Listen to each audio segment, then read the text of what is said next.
দিয়েছো? ও তুমি তো দিয়েছো, হ্যাঁ। আর বাকিরা কেউ ইন্টারভিউ বোর্ডে বসেছো এরকম? না, মক না, মানে আগের বছর হয়তো সিলেক্ট হয়েছিল এরকম ক্যান্ডিডেট একজন। সুব্রত, ও তুমি তো মাঠেই বাস করি। আর কেউ নাই? ঠিক আছে। এমন আহামরি কিছু না, আমার যেটুকুটা অভিজ্ঞতা সেইটুকুটা থেকে বলছি। পুলিশ লাইনে 3টা ইন্টারভিউ আমার দেওয়া হয়েছে, সেই অভিজ্ঞতা থেকেই কিছু ইনফরমেশন দেওয়া। বলছে প্রত্যেকটা ইন্টারভিউয়ের আলাদা আলাদা দৃষ্টিভঙ্গি আছে। কেমন দৃষ্টিভঙ্গি? কনস্টেবলের ইন্টারভিউ, সাব ইন্সপেক্টরের ইন্টারভিউ সম্পূর্ণ আলাদা, ঠিক আছে। বেসিক কিছু নিয়ম, যেগুলো নিয়ম আলাদা, মানে পরীক্ষা ওখানকার ইন্টারভিউয়ের সিচুয়েশন দুটো সম্পূর্ণ আলাদা। তোমার দিকে থ্রোয়িং কোশ্চেন কনস্টেবলে যা হবে, সাব ইন্সপেক্টরের সম্পূর্ণ আলাদা। অন্য লাইন তো বাদই দিলাম, স্কুল সার্ভিস যেগুলো হয় সেগুলো আলাদা, পিএসসি যেগুলো নেয় সেগুলো আলাদা, পুলিশ লাইনের ইন্টারভিউ সম্পূর্ণ আলাদা। তার মধ্যে এবার পদ অনুযায়ী ইন্টারভিউ আলাদা হয়। কনস্টেবলের একরকম প্যাটার্ন, সাব ইন্সপেক্টরের যত তুমি একটু পদের উন্নতির দিকে যাবে ইন্টারভিউর প্যাটার্ন সেভাবে চেঞ্জ হয়। এবার গল্প স্যার কনস্টেবলে কী ইন্টারভিউ, কী প্রস্তুতি, ঠিক আছে। গল্প সব থেকে বড় সমস্যা, কিছুদিন একটু ইউটিউব থেকে দূরে থাকবে। ইউটিউবে দেখবে উল্টা পাল্টা, কোনো দিন কিন্তু ওরা ইন্টারভিউ না ফেস করেছে, না কিছু জানে না, গতানুগতিক যেভাবে চলে এসছে সেভাবে উল্টাপাল্টা বকবে, সেই ধারণা নিয়ে যাবে পরীক্ষা হলে, এই ইন্টারভিউ হলে।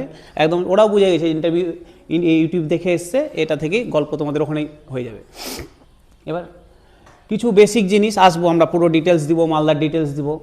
2-1টা জিনিস শুধু রেডি করবে, আহামরি কিচ্ছু লাগবে না তোমার জন্য। 2 মিনিট পরীক্ষা, তোমার ইন্টারভিউ ঘরে ঢুকবে। আগেরবার যেমন আমাদের মালদারগুলো সব বহরমপুরে হয়েছিল আগের বছর, লাস্ট যেটা হলো কনস্টেবল। তো এইভাবে একটা প্যানেল বসেছিল, প্যানেল বলতে একদম পুরোটাই অনেকটা জায়গা জুড়ে। তার আগের বছর যখন আমরা সাব ইন্সপেক্টর ইন্টারভিউ দিতে গেছিলাম আমি, তখন কিন্তু প্যানেলটা ছোট ছিল, 4-5টা স্যাররা বসেছিল। কিন্তু এবার যেটা কনস্টেবল লাস্ট হয়েছিল বহরমপুরে, অনেক বড় প্যানেল বসেছিল, একদম গোল করে প্যানেল, বিশাল বড় প্যানেল, গোল করে ইউ আকৃতি দেখাচ্ছি। ধরো এরকম প্যানেল বসেছে,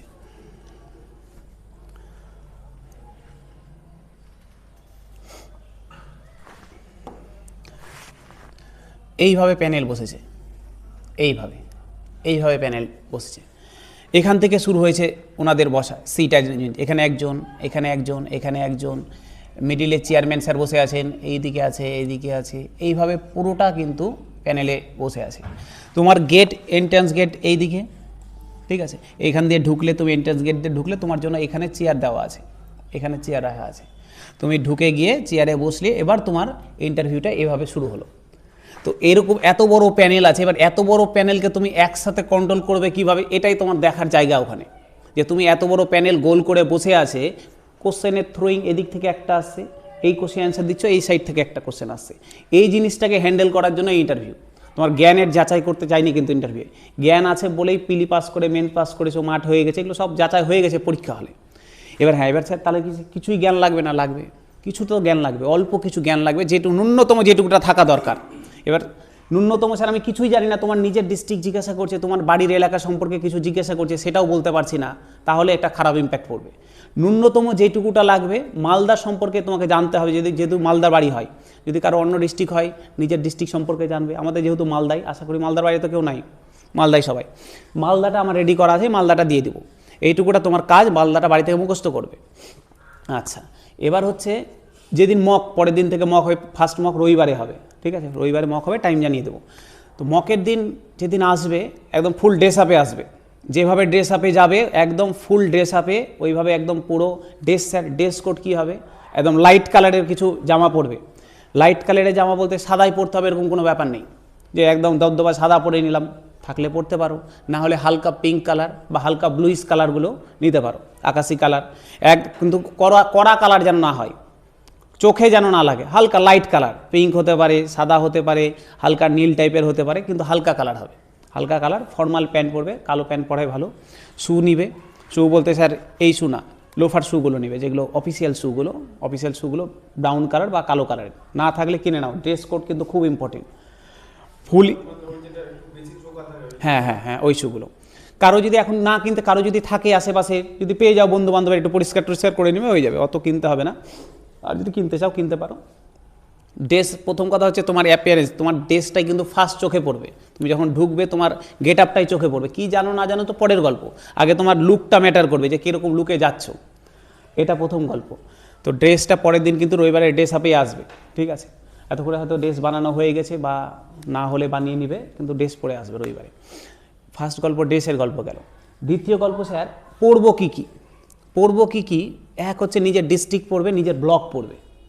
নিজের ডিস্ট্রিক্ট, এবার নিজের ব্লক স্যার এইটুকুটা নিজের ব্লকে আহমরি কিছু না। বললাম কনস্টেবলের ইন্টারভিউ, তোমাকে আহমরি উল্টাপাল্টা যে এটা মুখস্থ করতে হবে ওই মুখস্থ না, আহমরি নিজের ব্লকের ন্যূনতম, তোমার ব্লক দিয়ে কোন নদী গেছে, তোমার ব্লকের বিডিওর নাম কি, এইটুকুটাই। তোমার ব্লকের যদি কিছু সমস্যা থাকে সেই সমস্যা, এই আমার এইটুকুটাই সমস্যা, একদম খাতাতে রেডি করবে। আমার ব্লকের এই সমস্যা, এই দুটা সমস্যা, আমার ব্লকের বিডিওর নাম অমুক, আমার ব্লকের এই কাজগুলো চলছে, ব্যাস এইটুকুটাই কাজ তোমার, আহমরি উল্টাপাল্টা কিছু করবে না। আর একটা জায়গা যেটা, সেটা হচ্ছে নিজের সাবজেক্ট। গ্র্যাজুয়েশনে যার যেটা সাবজেক্ট আছে, এবার স্যার সাবজেক্ট এখন তো ভুলে গেছি সাবজেক্ট, কারো শুনবো কার কী সাবজেক্ট আছে। হিস্ট্রি কেউ আছে, হিস্ট্রি থেকে, হিস্ট্রি ব্যাকগ্রাউন্ডের কার কী আছে? কী আছে? বসে বসে স্যার বেঙ্গলি, বাংলা পাস করছিল, পাস কোর্স থাকলে তারও সুবিধা বেঁচে যাবে।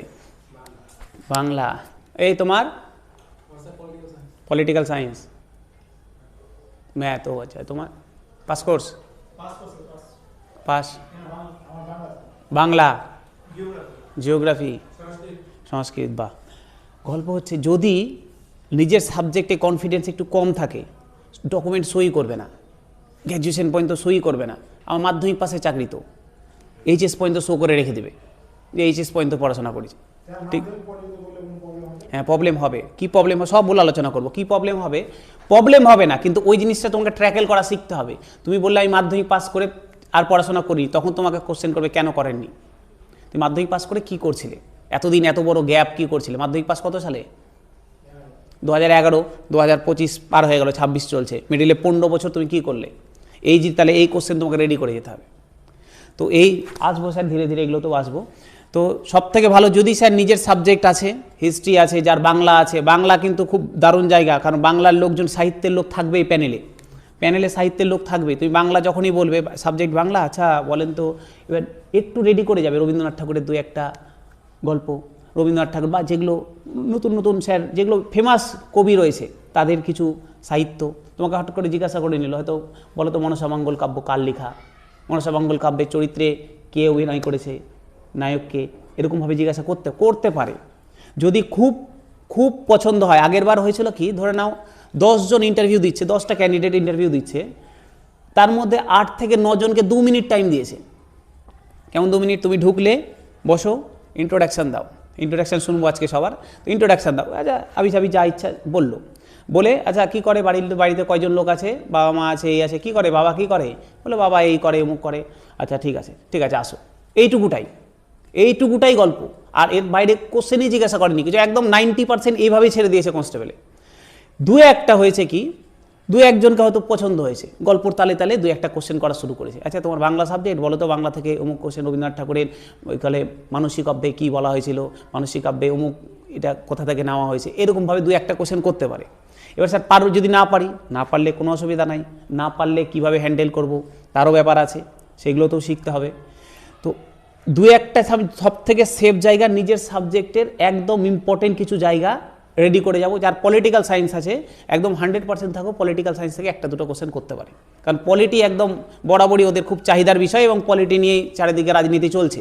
পলিটিক্যাল সায়েন্স আছে, এখন সামনে ভোট আছে, রেডি করে যাবে, ভোটের স্যার ইলেকশনের ধারাগুলো মুখস্থ করে যাবে, কোনো ন্যাশনাল পার্টি হতে গেলে কী কী ক্রাইটেরিয়া ফলো করা দরকার, এগুলো কিন্তু রেডি করে যাবে, ঠিক আছে? গল্পে আসি স্যার, এবার আমরা আমাদের জায়গাতে ফিরে আসি। কি করব আমরা? দেখো, ইন্ট্রোডাকশানটা নিজের মতো করে দিতে পারো। আমাদের এটা একদম সিম্পল হবে, কোনো আহমরি বড় ফড়ো কিছু না, ওদের কাছে অত টাইম নাই যে তোমার এত বড় ইন্ট্রোডাকশান শুনবে, ঠিক আছে? একদম শর্টকাটে 2 লাইনে ইন্ট্রোডাকশান হবে। গুড মর্নিং, বা যদি দুপুরের পরে হয়, যদি কারো পরের শিফটে থাকে আফটারনুন, গুড আফটারনুন। আচ্ছা এবার গল্প স্যার বলবো না ম্যাডাম বলবো? ওখানে স্যারও থাকবে ম্যাডামও থাকবে, কিন্তু ঠিক আছে, স্যারও থাকবে ম্যাডামও থাকবে।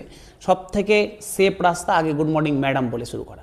যিনি ম্যাডাম থাকেন, কারণ আমরা বরাবরই মহিলাদেরকে একটু প্রাধান্য দিই, আগে ম্যাডামকে অ্যাড্রেস করবে, অ্যাড্রেস করে তারপরে যিনি চেয়ারম্যান স্যার বসে থাকবেন ওনার দিকে অ্যাড্রেস করে স্যার বলবে। Good morning madam, good morning sir. যদি ম্যাডাম আচ্ছা বলার দিয়ে জানি তো পরে বলে দেবো। গুড মর্নিং ম্যাডাম, ওই জন্য ম্যাডামটা আগে দিয়েছি। ম্যাডামকে ফার্স্ট অ্যাড্রেস করবে, তারপরে স্যার, ঠিক, কিন্তু দুজনকে অ্যাড্রেস করবে কিন্তু ঢুকেই ফার্স্ট অ্যাড্রেস করবে গুড মর্নিং স্যার ম্যাডাম বলে। আচ্ছা, আমার এখানে আমার নাম দিয়ে দিয়েছি, আমার নাম অরিন্দম ভগত, তুমি নিজের মতো করে নাম দিবে। আমি মালদা জেলার হবিপুর ব্লকের দক্ষিণ চাঁদপুর গ্রাম থেকে এসেছি। আমার বাবা একজন সাধারণ চাষি। আমি 2017 সালে গৌড় মহাবিদ্যালয় থেকে অঙ্কে অনার্স শেষ করেছি। আমি অবসর সময় জ্যোতির্বিজ্ঞান নিয়ে ভাবতে ভালোবাসি। এবার স্যার এখানে গল্প দাঁড়ালো দুটো। এক হচ্ছে এই ইন্ট্রোডাকশনের মধ্যে সব থেকে বড় লাইন হচ্ছে স্যার তোমার হবি।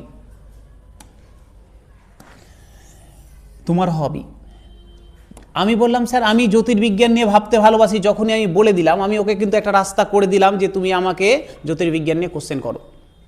এবার তুমি যেটা বলবে সেটা কিন্তু ভাবনা চিন্তা করে বলবে, ঠিক আছে? আমি যদিও মানে রেডি করে গেছিলাম, একবার বলেছিলাম জ্যোতির্বিজ্ঞান নিয়ে এক ইন্টারভিউয়ে কনস্টেবল একটাতে, কিন্তু আমি এসআই কিন্তু সাব ইন্সপেক্টর কিন্তু আর জ্যোতির্বিজ্ঞানের কথা বলি না। আমি জানি উল্টাপাল্টা কোশ্চেন করা শুরু করবে। তো নিজের মতো সেফ জোন। কেউ যদি বলো যে আমি ক্রিকেট খেলা দেখতে ভালোবাসি, ক্রিকেট খেলা পছন্দ করি, তাহলে কিন্তু পুরো ক্রিকেট ডিটেলস রেডি করে যাবে। প্রথম বিশ্বকাপ কোথায় হয়েছিল, প্রথম সেঞ্চুরি কে করেছে, প্রথম খেলা বা রিসেন্ট যেগুলো খেলা হচ্ছে পুরো রেডি করে যাবে। কেউ তুমি ফুটবল ভালোবাসতেই পারো। আর সব থেকে ভালো কথা স্যার, একটু দাঁড়া, হ্যালো,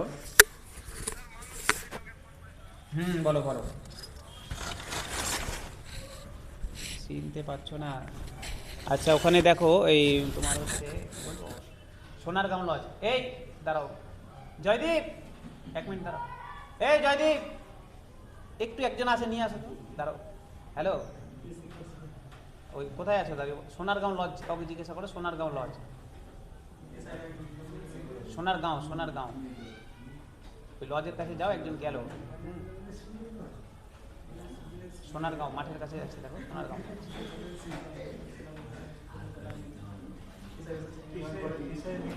এই জয়দীপ, ওই লজের কাছে দাঁড়াও, ওখানে আস।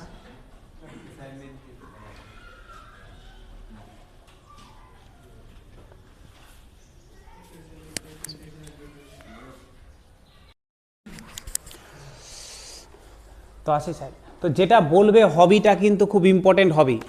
তুমি যাই বলো না কেন, আমি ক্রিকেট খেলতে ভালোবাসি, ফুটবল খেলতে ভালোবাসি, যাই বলো না কেন, কিন্তু ভাবনা চিন্তা করে। কারণ হবি থেকে কোশ্চেন জিজ্ঞাসা করতে পারে। হবি যদি আটকে যাও তাহলে কিন্তু এটা খুব খারাপ ইম্প্যাক্ট পড়বে।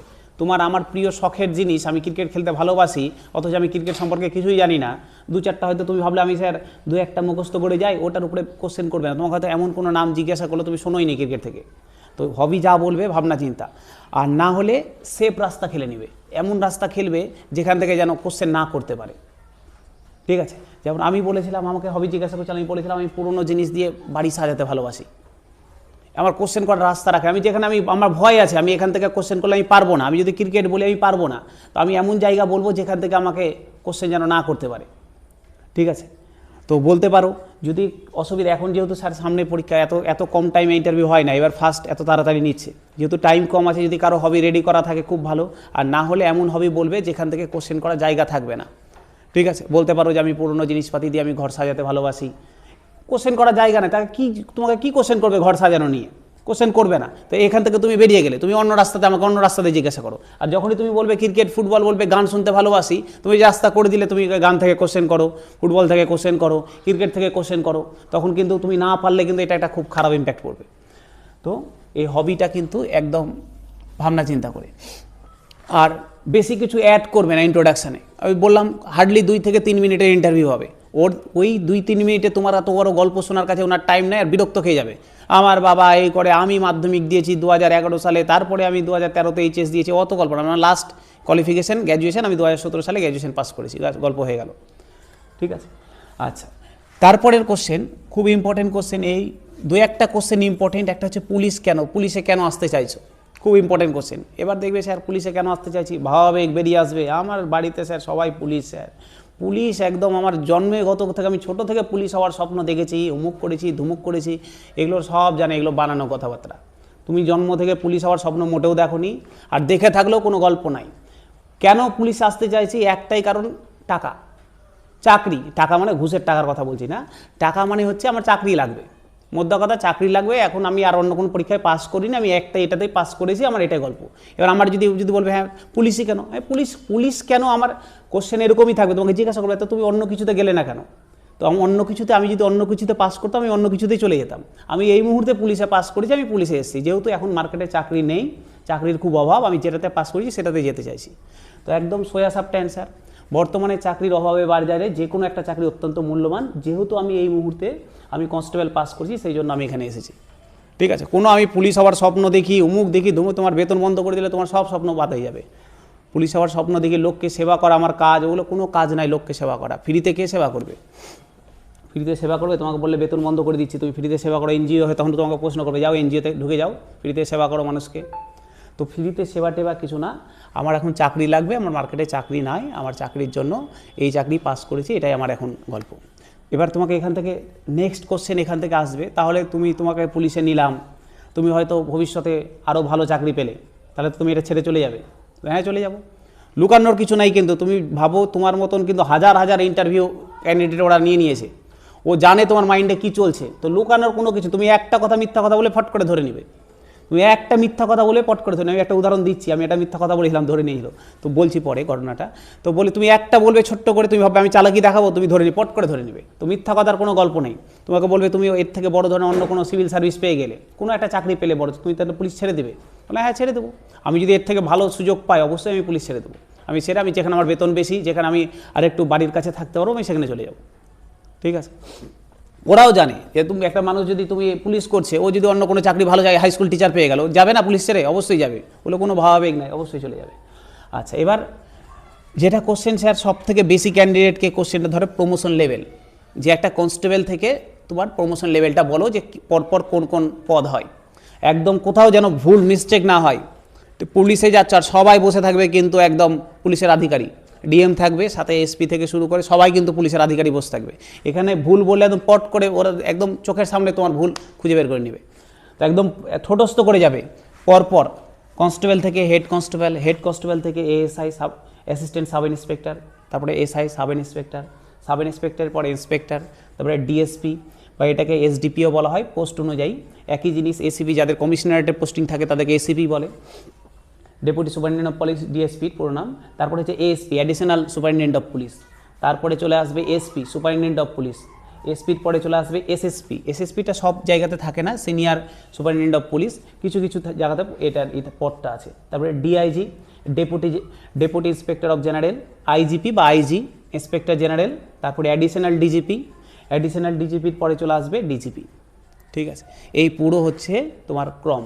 বর্তমানে ডিজিপির নাম আইপিএস রাজীব কুমার। এবার যখন স্যার নাম জিজ্ঞাসা করলো, তোমাকে নাম জিজ্ঞাসা করলো যে ডিজিপির নাম, বর্তমানে আমাদের পুলিশ কর্তা কে আছেন, ডিজিপি কে আছেন, নাম যখন বলবে খবরদার বলে দিয়ে না ঝোঁকে ঝোঁকে রাজীব কুমার, এত রাজীব কুমার বলে দেবে যে হয়ে গেছে গল্প, তোমার ওখানে ইন্টারভিউ। নাম বলার আগে তার পদবি আইপিএস সঙ্গে মাননীয় লাগাবে আগে। ভুল করেও এগুলো ছোটো ছোটো জিনিস যেন নাম মুখ থেকে বেরিয়ে যায়, ফট করে বলে ডিজিপি কে আছে, ঝোঁকে ঝোঁকে তুমিও সুন্দর গল্প শুরু করেছে তোমার সাথে, ওই যে আচ্ছা মাই ডিয়ার, তো অসুবিধা তো নাই, দারুণ গল্প করছে। ডিজিপি কে আছে, রাজীব কুমার আছে ডিজিপি, বলে দিলে রাজীব কুমার, বলছে হ্যাঁ তোমার বন্ধু রাজীব কুমার। আইপিএস ওর পদবি, ওকে বলতেই হবে কিন্তু নামের আগে আইপিএস, তো মাননীয় আইপিএস রাজীব কুমার মহাশয় আছে। ঠিক আছে, এই জিনিসগুলো ছোটো ছোটো ভুল করবে না। এই গেল প্রমোশনের গল্প। জিজ্ঞাসা করবে কনস্টেবলের প্রমোশন কত দূর পর্যন্ত হতে পারে, বললে নর্মালি কনস্টেবলের প্রমোশন এসআই পর্যন্ত, সাব ইন্সপেক্টর পর্যন্ত হয়। ডাব্লিউবির সম্পর্কে দু একটা ইনফরমেশন এখানে দেওয়া হয়েছে।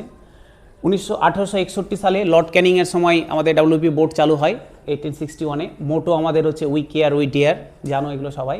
হেডকোয়ার্টার হচ্ছে Bhabani Bhawan, Alipore. Chief of West Bengal police DG, একটু আগেই বললাম ডিজি বা ডিজিপি, ইনি হচ্ছেন একদম হেড। বর্তমানে যিনি রাজীব কুমার রয়েছেন ইনি হচ্ছেন DGP. West Bengal police act চালু হয়েছে 1952 সাল। দপ্তর স্বরাষ্ট্র দপ্তরের আন্ডারে আছে এটা। ঠিক আছে, পুলিশ মন্ত্রী মাননীয় মুখ্যমন্ত্রী শ্রীমতী মমতা ব্যানার্জি।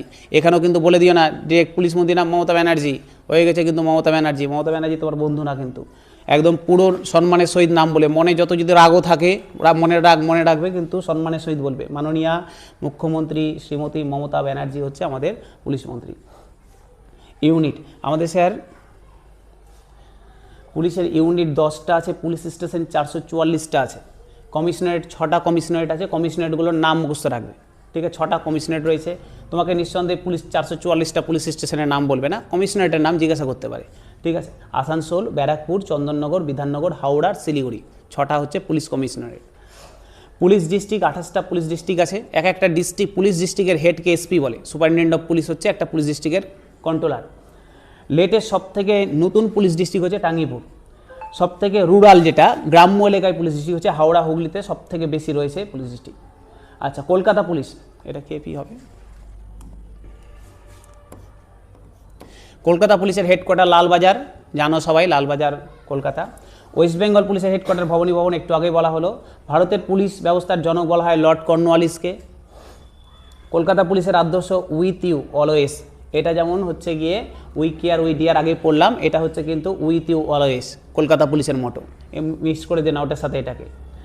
স্ট্রাকচার স্যার, আমাদের পুলিশ সিস্টেমের 3টা পুলিশ জোন আছে, একটা রেলওয়ে জোন, টোটালে 4টা জোন আছে পুলিশের আন্ডারে। অ্যাকচুয়ালি 3টা আছে, কিন্তু রেলওয়ে জোনটাকেও পুলিশের আন্ডারে ধরা হয়। তাহলে আমরা 4টা জোন ধরেই বলবো। তোমাকে যদি জিজ্ঞাসা করে পুলিশ জোন কটা, উল্লেখ করে দেবে স্যার 3টা পুলিশ জোন এবং একটা রেলওয়ে জোন, টোটাল 4টা জোন আছে।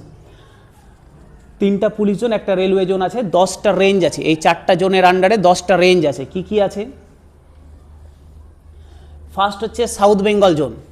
সাউথ বেঙ্গল জোনের আন্ডারে রেঞ্জ 10টা রেঞ্জ, তার মানে এর মধ্যে 3টা রেঞ্জ আছে, একটা হচ্ছে প্রেসিডেন্সি রেঞ্জ, মুর্শিদাবাদ আর বারাসাত। নেক্সট হচ্ছে নর্থ বেঙ্গল জোন, এর আন্ডারে 4টা জোন আছে, রেঞ্জ আছে, জলপাইগুড়ি, দার্জিলিং, মালদা, রায়গঞ্জ। ওয়েস্টার্ন বেঙ্গল জোন, এর আন্ডারে বর্ধমান আছে, মেদিনীপুর আছে আর বাঁকুড়া আছে। আর হচ্ছে রেলওয়ে পুলিশ জোন, এতে 3টার আন্ডারে 10টা হয়ে গেল, আর রেলওয়ে পুলিশ জোনটা এক্সট্রা রয়েছে, রেলওয়ে পুলিশ আরপিএফের জোন। ঠিক আছে, এই 10টা রেঞ্জ এই 4টা জোনের আন্ডারে আসে। তাহলে আমাদের টোটাল 4টা রেঞ্জ, ওর আন্ডারে 10টা পুলিশ রেঞ্জ আছে। এক একটা রেঞ্জের হেডকে বলা হয় ডেপুটি আইজি, ডিআইজি হচ্ছে এক একটা রেঞ্জের হেডে থাকে। ডিস্ট্রিক্ট, পুলিশ ডিস্ট্রিক্ট 28টা আছে, একটু আগে বললাম, এর হেড এসপি থাকে। ঠিক আছে, এক একটা রেঞ্জের আন্ডারে আবার পুলিশ ডিস্ট্রিক্ট থাকে। 10টা রেঞ্জের আন্ডারে 28টা পুলিশ ডিস্ট্রিক্ট আছে। রেঞ্জের হেড হচ্ছে ডিআইজি, আর হচ্ছে পুলিশ ডিস্ট্রিক্টের হেড হচ্ছে এসপি। ডিস্ট্রিক্টের আন্ডারে সাব ডিভিশন থাকে। সাব ডিভিশনের হেড স্যার থাকে হচ্ছে ডিএসপি। ডিএসপি থাকে সাব ডিভিশনের হেড। কোনো কোনো জায়গাতে স্পেশাল তাদেরকে দেওয়া হয়, এসডিপিও বলা হয়। আচ্ছা, এর আন্ডারে পুলিশ স্টেশন থাকে। একটা পুলিশ স্টেশনের হেড যদি আইসি থানা হয় তাহলে আইসি থাকবে, যদি ওসি থানা হয় তাহলে ওসি থাকবে। ঠিক আছে। আচ্ছা, কমিশনারেটের হেডে যেগুলো স্যার 6টা কমিশনারেট বললাম, 6টা কমিশনার, এটা তো স্যার নর্মাল পুলিশ ডিস্ট্রিক্ট। আর যদি যে 6টা কমিশনারেট ছিল, কমিশনারেটের হেড কমিশনার থাকে। ঠিক আছে, এই ছিল আমাদের পুলিশ নিয়ে নর্মাল কিছু ইনফরমেশন। আহামরি কেন বড় কিছু না, ছোট ছোট কিছু জিনিস। এইটুকুই, তোমাকে এর বাইরে কিছু জিজ্ঞাসা করবে না। তাও বললাম যে 2 থেকে 3 মিনিট, হয়তো জিজ্ঞাসাই করলো না, তোমার ইন্ট্রোডাকশন শুনেই তোমাকে বাইরে বের করে দিল, হয়ে গেছে চলে যাও। আর যদি জিজ্ঞাসা করে ভাববে যে আমার কপালটা ভালো। যদি জিজ্ঞাসা করে কপাল, ফের না জিজ্ঞাসা করলে ফের জোর করে বলতেই যাও না যে স্যার আমাকে জিজ্ঞাসা করেন কোশ্চেন করে না। অনেকে আছে এরকম, একজন খুব ভালো আবৃত্তি পারতো। ঠিক আছে, ও ডাব্লিউবিসিএসের গ্রুপ সির মক হচ্ছিল, ও খুব ভালো আবৃত্তি পারে। ও জানে যে আমি যেয়ে কিন্তু আবৃত্তি বলবই ওখানে, যেমন করেই হোক। ও বারবার ইন্টারভিউ চলছে, ও বারবার ট্র্যাকটাকে আবৃত্তির দিকে নিয়ে যাওয়ার চেষ্টা করছে। আর যে ইন্টারভিউ, ও কিন্তু জিজ্ঞাসা করছে না ওকে। লাস্টে ও যখন বেরিয়ে চলে যাচ্ছে, ও আবার ঘুরে আসলো, ওকে বলে ঠিক আছে চলে যাও। ও দরজার কাছ থেকে আবার গিয়ে ব্যাক করলো, বলছে স্যার একটা কথা বলো। যে হ্যাঁ বলেন। আমি স্যার একটা আবৃত্তি শোনাতে চাই। এবার ও তখনই মেজাজটা গরম হয়ে গেছে, যে আমি তোমাকে ডেকেছি আবৃত্তি বলার জন্য। ও হয়ে গেছে গল্প, ওর বুঝে গেছে যা চাকরি হলো না। তো যা জিজ্ঞাসা করবো, ওর বাইরে কোনো বাড়তি কথা নাই। এইটুকু ছিল স্যার আমাদের পুলিশ নিয়ে ছোট্ট ইনফরমেশন। এবার স্যার নিজের ডিস্ট্রিক্টটা মুখস্থ করে যাবে। মোটামুটি আমার ডিস্ট্রিক্টে যা যা দরকার, আমার ডিস্ট্রিক্ট থেকে যা যা কোশ্চেন করতে পারে মালদা নিয়ে, এখানে সবগুলোকে মালদাকে ইনক্লুড করা যায়, একদম ঠোঁটস্থ করে যাবে। মালদা স্যার মলদ নামে একটা কৌম গোষ্ঠী বসবাস করতো, সেখান থেকে মালদা নাম এসছে।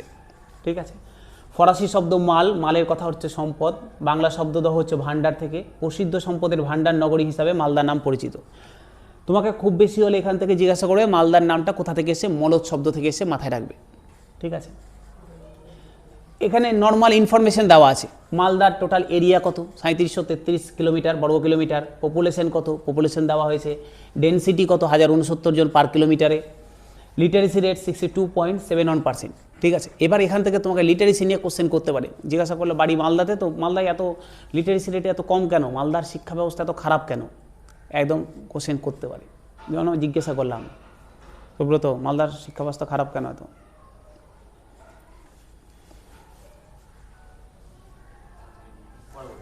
পরে বলবে, আচ্ছা ঠিক আছে পরের দিনই জিজ্ঞাসা করবো, ঠিক আছে চলো।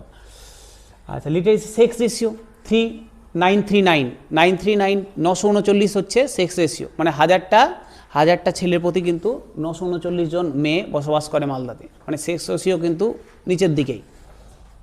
হাইওয়ে মালদাতে মোটামুটি কী কী হাইওয়ে গেছে, ন্যাশনাল হাইওয়ে 34, 512, 81, 131A, আর হচ্ছে মেন যেটা এখন রিসেন্ট হলো ন্যাশনাল হাইওয়ে 12 দালকোলা থেকে বকখালি, দালকোলা বকখালি রুটটা আমাদের মালদা হয়ে যেটা যাচ্ছে, আগে কিন্তু 34ই ছিল পুরোটা, এখন কিন্তু দালকোলা বকখালি হয়ে এই রুটটা টোটালটা NH12 হয়ে গেছে, ঠিক আছে। আচ্ছা বিধানসভা, স্যার মালদায় 12টা বিধানসভা আছে, বিধানসভার নামগুলো মুখস্থ করে রাখবে, গাজল, চাচল, হবিপুর, রতুয়া, মালতীপুর, মোথাবাড়ি, মানিকচক, বৈষ্ণবনগর, হরিশ্চন্দ্রপুর, সুজাপুর, ইংলিশ বাজার আর হচ্ছে মালদা।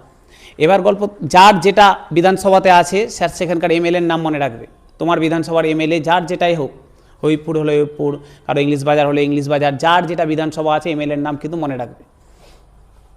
লোকসভা, মালদাতে দুটো লোকসভা আছে, উত্তর মালদা, দক্ষিণ মালদা, ঠিক আছে। এই দুটো লোকসভার আন্ডারেই কিন্তু বিধানসভাগুলো আসে। এবার গল্প, বিধানসভা তো আছে আমি বললাম 12টা, তাহলে দুটো লোকসভার আন্ডারে বলছে উত্তর মালদার আন্ডারে 7টা আছে, তাহলে দক্ষিণ মালদার আন্ডারে 5টা থাকা উচিত। টোটাল 12টা বিধানসভা, দুটো লোকসভার আন্ডারে 12টা বিধানসভা আছে, তাহলে উত্তর মালদাতে যদি 7টা থাকে দক্ষিণ মালদাতে 5টা থাকা উচিত। বলছে না, উত্তর মালদাতেও 7টা আছে, দক্ষিণ মালদাতেও 7টা আছে, তাহলে তো হিসাবে 14টা হয়ে গেল, কিন্তু বিধানসভা তো 12টা। বলছে হ্যাঁ, কেন 14টা হলো বলছি। দেখো উত্তর মালদার আন্ডারে 7টা বিধানসভা সিট আছে, হবিবপুর, গাজল, মালদা, চাচল, মালতীপুর, রতুয়ার, হরিশ্চন্দ্রপুর। এর মধ্যে একটা সিট হচ্ছে ST সিট, হবিবপুরের সিট, ঠিক আছে। গাজলের সিটটা হচ্ছে SC সিট, আর হচ্ছে মালদার সিটটা হচ্ছে SC সিট, বাদ বাকিগুলো জেনারেল সিট আছে। এই 3টা রিজার্ভেশন সিট আছে, 3টা সিট রিজার্ভ করা আছে মালদাতে, এক হচ্ছে গাজলের সিট, মালদার সিট আর হবিবপুরের সিট, 3টা রিজার্ভ সিট। তোমাকে জিজ্ঞাসা করলো যে মালদা বিধানসভার আন্ডারে একটা মাত্র ST সিট আছে, কোন কোন ব্লক কোন বিধানসভাতে, হবিবপুর, ঠিক আছে।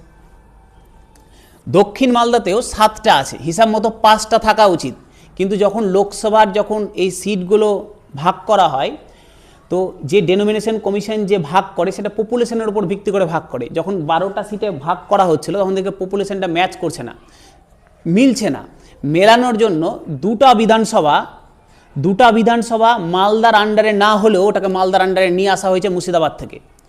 এই যে ফারাক্কার শামসেরগঞ্জ, এটা কিন্তু মালদার পার্ট না, মুর্শিদাবাদের পার্ট, কিন্তু ওদের বিধানসভাটা কিন্তু আবার মালদার লোকসভার আন্ডারে আসে। বোঝা গেল, যেহেতু জনসংখ্যাটাকে এক রাখতে হবে সেই জন্য এই ফারাক্কার শামসেরগঞ্জ এই দুটো কিন্তু মালদার অন্তর্গত না হলেও এই দুটো বিধানসভা দক্ষিণ মালদার লোকসভার আন্ডারে আসে, মাথায় রাখবে স্যার। তাহলে এই 5টা, ইংলিশ বাজার, মানিকচক, মোথাবাড়ি, সুজাপুর, বৈষ্ণবনগর, এই কটা আমাদের মালদারি, 7 5 12টা হয়ে গেল। আর যে ফারাক্কার শামসেরগঞ্জ এই দুটো যে বিধানসভা, এই দুটো বিধানসভা দক্ষিণ মালদা লোকসভার আন্ডারে আসে, কিন্তু এটা মালদার অংশ না, মুর্শিদাবাদের অংশ, ঠিক আছে। সমস্যা নাই তো? আসি স্যার মালদার ফসল। মালদার ফসল স্যার আমরা জানি সবাই, ম্যাঙ্গো, আম, জুট, পাট, সিল্ক, রেশম চাষ, লিচু। তোমাকে জিজ্ঞাসা করবে মালদার প্রধান অর্থকারী ফসল কি, স্যার আম। আমের থেকেও বড় হচ্ছে রেশম। যদিও আমাদের রেশম চাষটা এখন কমে গেছে, তার মেন কারণ হচ্ছে দুটো, এক হচ্ছে উন্নত বীজের অভাব, আর দ্বিতীয়ত হচ্ছে ট্রান্সপোর্টের, আমাদের এক্সপোর্ট করা, এটাকে বিক্রি করার খুব সমস্যা। মেনলি বিক্রি হতো দক্ষিণ ভারতের বাজারগুলোতে, এবার আমাদের এখান থেকে দক্ষিণ ভারতের বাজারে নিয়ে গিয়ে ওটাকে বিক্রি করাটা খুব ব্যয় সাপেক্ষ হয়ে গেছিলো, ওই জন্য চাষিরা ধীরে ধীরে রেশম চাষটা কমিয়ে দিয়েছে। আর ভালো ভালো বীজ, যেগুলো হাই কোয়ালিটি বীজ মালদাতে উৎপাদন হচ্ছে না, বা চাষিরা ওটাকে নিয়েও আসতে চায়নি, এই জন্য ধীরে ধীরে রেশম চাষটা কমে গেছে। কিন্তু মালদার ফার্স্ট যে তোমার হচ্ছে সবথেকে বড় যেটা হচ্ছিল সেটা হচ্ছে গিয়ে জুট চাষ, ঠিক আছে, রেশম চাষ।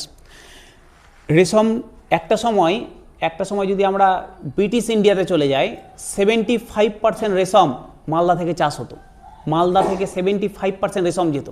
ঠিক আছে, তোমাকে যদি জিজ্ঞাসা করে এরকম কোশ্চেন যে তোমার মালদা, জিজ্ঞাসা করতে পারে, তোমাকে জিজ্ঞাসা করলো যে মালদাবাসী হিসাবে তোমার আক্ষেপ কি, একটা তোমার আক্ষেপ বলো, যেটা তোমার তো খুব আক্ষেপের, নিজের মধ্যে আক্ষেপের কারণ। হ্যাঁ, আমার আক্ষেপের কারণ হয়তো বললে যে আমার পাশের বাড়ির সাথে খুব মারপিট, ওকে আমি যতদিন না দু চল লাগাচ্ছি ততদিন এটা আমার আক্ষেপ। ওই যে মালদাবাসী হিসাবে সব থেকে সুন্দর অ্যান্সার স্যার, মালদাবাসী হিসাবে আমার আক্ষেপ যে একটা সময় মালদা থেকে 75% রেশম চাষ হতো, তারপরেও রেশমটার নামকরণ করা হয়েছে মুর্শিদাবাদী সিল্ক। এটা মালদাবাসীর কাছে এটা আমাদের আক্ষেপের কারণ, যে মালদা সব 75% রেশম দিলেও নামটা মুর্শিদাবাদের নামে হয়েছে। বোঝা গেল? আচ্ছা, এবার একটু মালদাকে স্যার একটু দেখি, মালদার একটু লোকেশনটা বোঝার চেষ্টা করো। মালদারে যদি উত্তর দিকে যাই, উত্তর দিনাজপুর, দক্ষিণ দিনাজপুর আসবে। মালদার যদি দক্ষিণে আসি মুর্শিদাবাদ পাবো স্যার। ইস্টে যদি যাই বাংলাদেশ পেয়ে যাব, আর ওয়েস্টে যদি আসি বিহার, ঝাড়খণ্ড।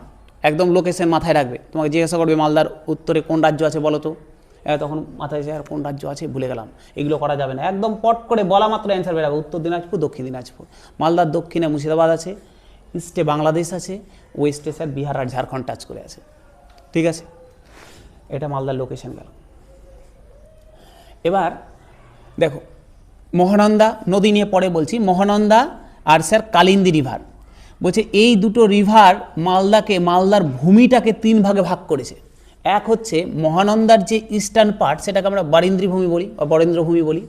এখানে মেনলি গাজল, হবিপুর আর বামনগোলা এই পার্টটা আসে বরেন্দ্র ভূমিতে। মহানন্দার ইস্টার্ন পার্ট আর হচ্ছে কালিন্দী নদীর ওপরের পার্ট, উত্তরের পার্টটাকে আমরা তাল বলি, তাল এলাকা বলি, তাল ভূমি বলি। হ্যালো,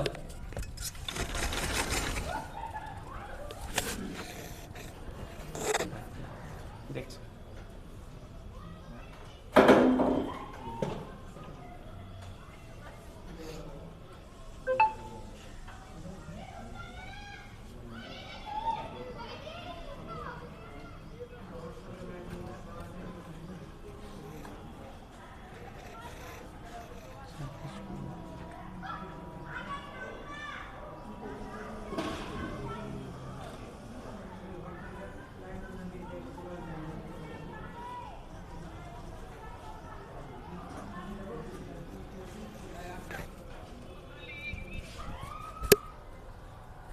হ্যাঁ ঠিক, হ্যাঁ ঠিক আছে। তো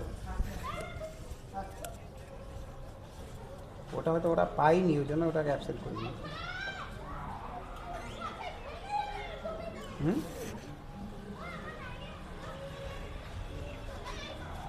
বুঝলাম না, ঠিক আছে, বাদ বাকিগুলো সব ঠিক আছে।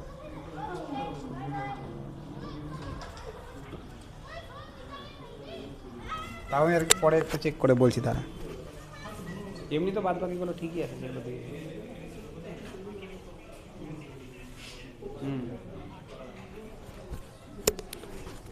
হ্যাঁ,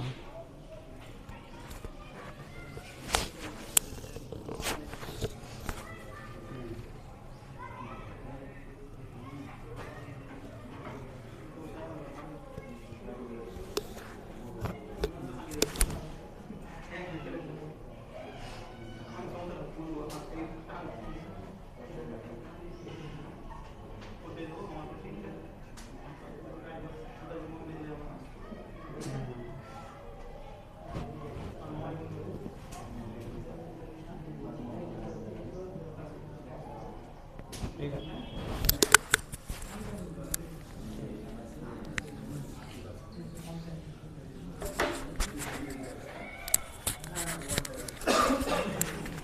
কাগজ তো বলছে স্যার কালিন্দী নদী, কালিন্দী নদীর উত্তরে আর হচ্ছে মহানন্দার পশ্চিম দিকটা, এটা হচ্ছে তাল এলাকা। এখানে মেনলি 3টা জায়গা আছে, রতুয়া, হরিশ্চন্দ্রপুর আর চাচল। ঠিক আছে, কালিন্দী নদীর দক্ষিণ সাইড চলে আসবে মানিকচক, কালিয়াচক, বৈষ্ণবনগর। তো এটা হচ্ছে দিয়ারা এলাকা।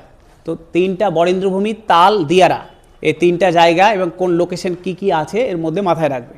আবারও বলছি, এটা তোমার নিজের জেনে যাওয়ার জন্য, বাই চান্স যদি কোশ্চেন করে দেয় তাহলে যেন মুখটা বন্ধ না থাকে, এত ভেতরে ঢুকবে না যদিও কোশ্চেন। এবার হয়তো এমন কেউ আছে, যদিও এবার তো মালদা পুলিশ লাইনেও ইন্টারভিউ হবে, এবার বলা যায় না, হয়তো মালদা থেকে হয়তো কাউকে পাঠালে হয়তো পুলিশ গিয়ে তোমার মুর্শিদাবাদে নিচ্ছে, বা তোমার হয়তো পড়লো হয়তো শিলিগুড়িতে, মানে এ তো এখান থেকে কাউকে পাঠিয়েছে ওখানে। এবার ও নিজের এলাকা থেকে জিজ্ঞাসা করতেই পারে, যদি নিজের এলাকার হয়তো বা ওখানে যে পোস্টিং আছে ওর বাড়ি হচ্ছে মালদাতে, তোমার ইন্টারভিউ বোর্ডে এমন কেউ আছে যার মালদায় বাড়ি, তখন ও কিন্তু 2-1টা কোশ্চেন করতেই পারে। ঠিক আছে। সাব ডিভিশন স্যার মালদাতে 2টো সাব ডিভিশন আছে, মালদাতে 2টো সাব ডিভিশন আছে, এক হচ্ছে মালদা সদর, একটা হচ্ছে চাঁচল। ঠিক আছে। 2টো এসডিও আছে মালদার আন্ডারে, এক হচ্ছে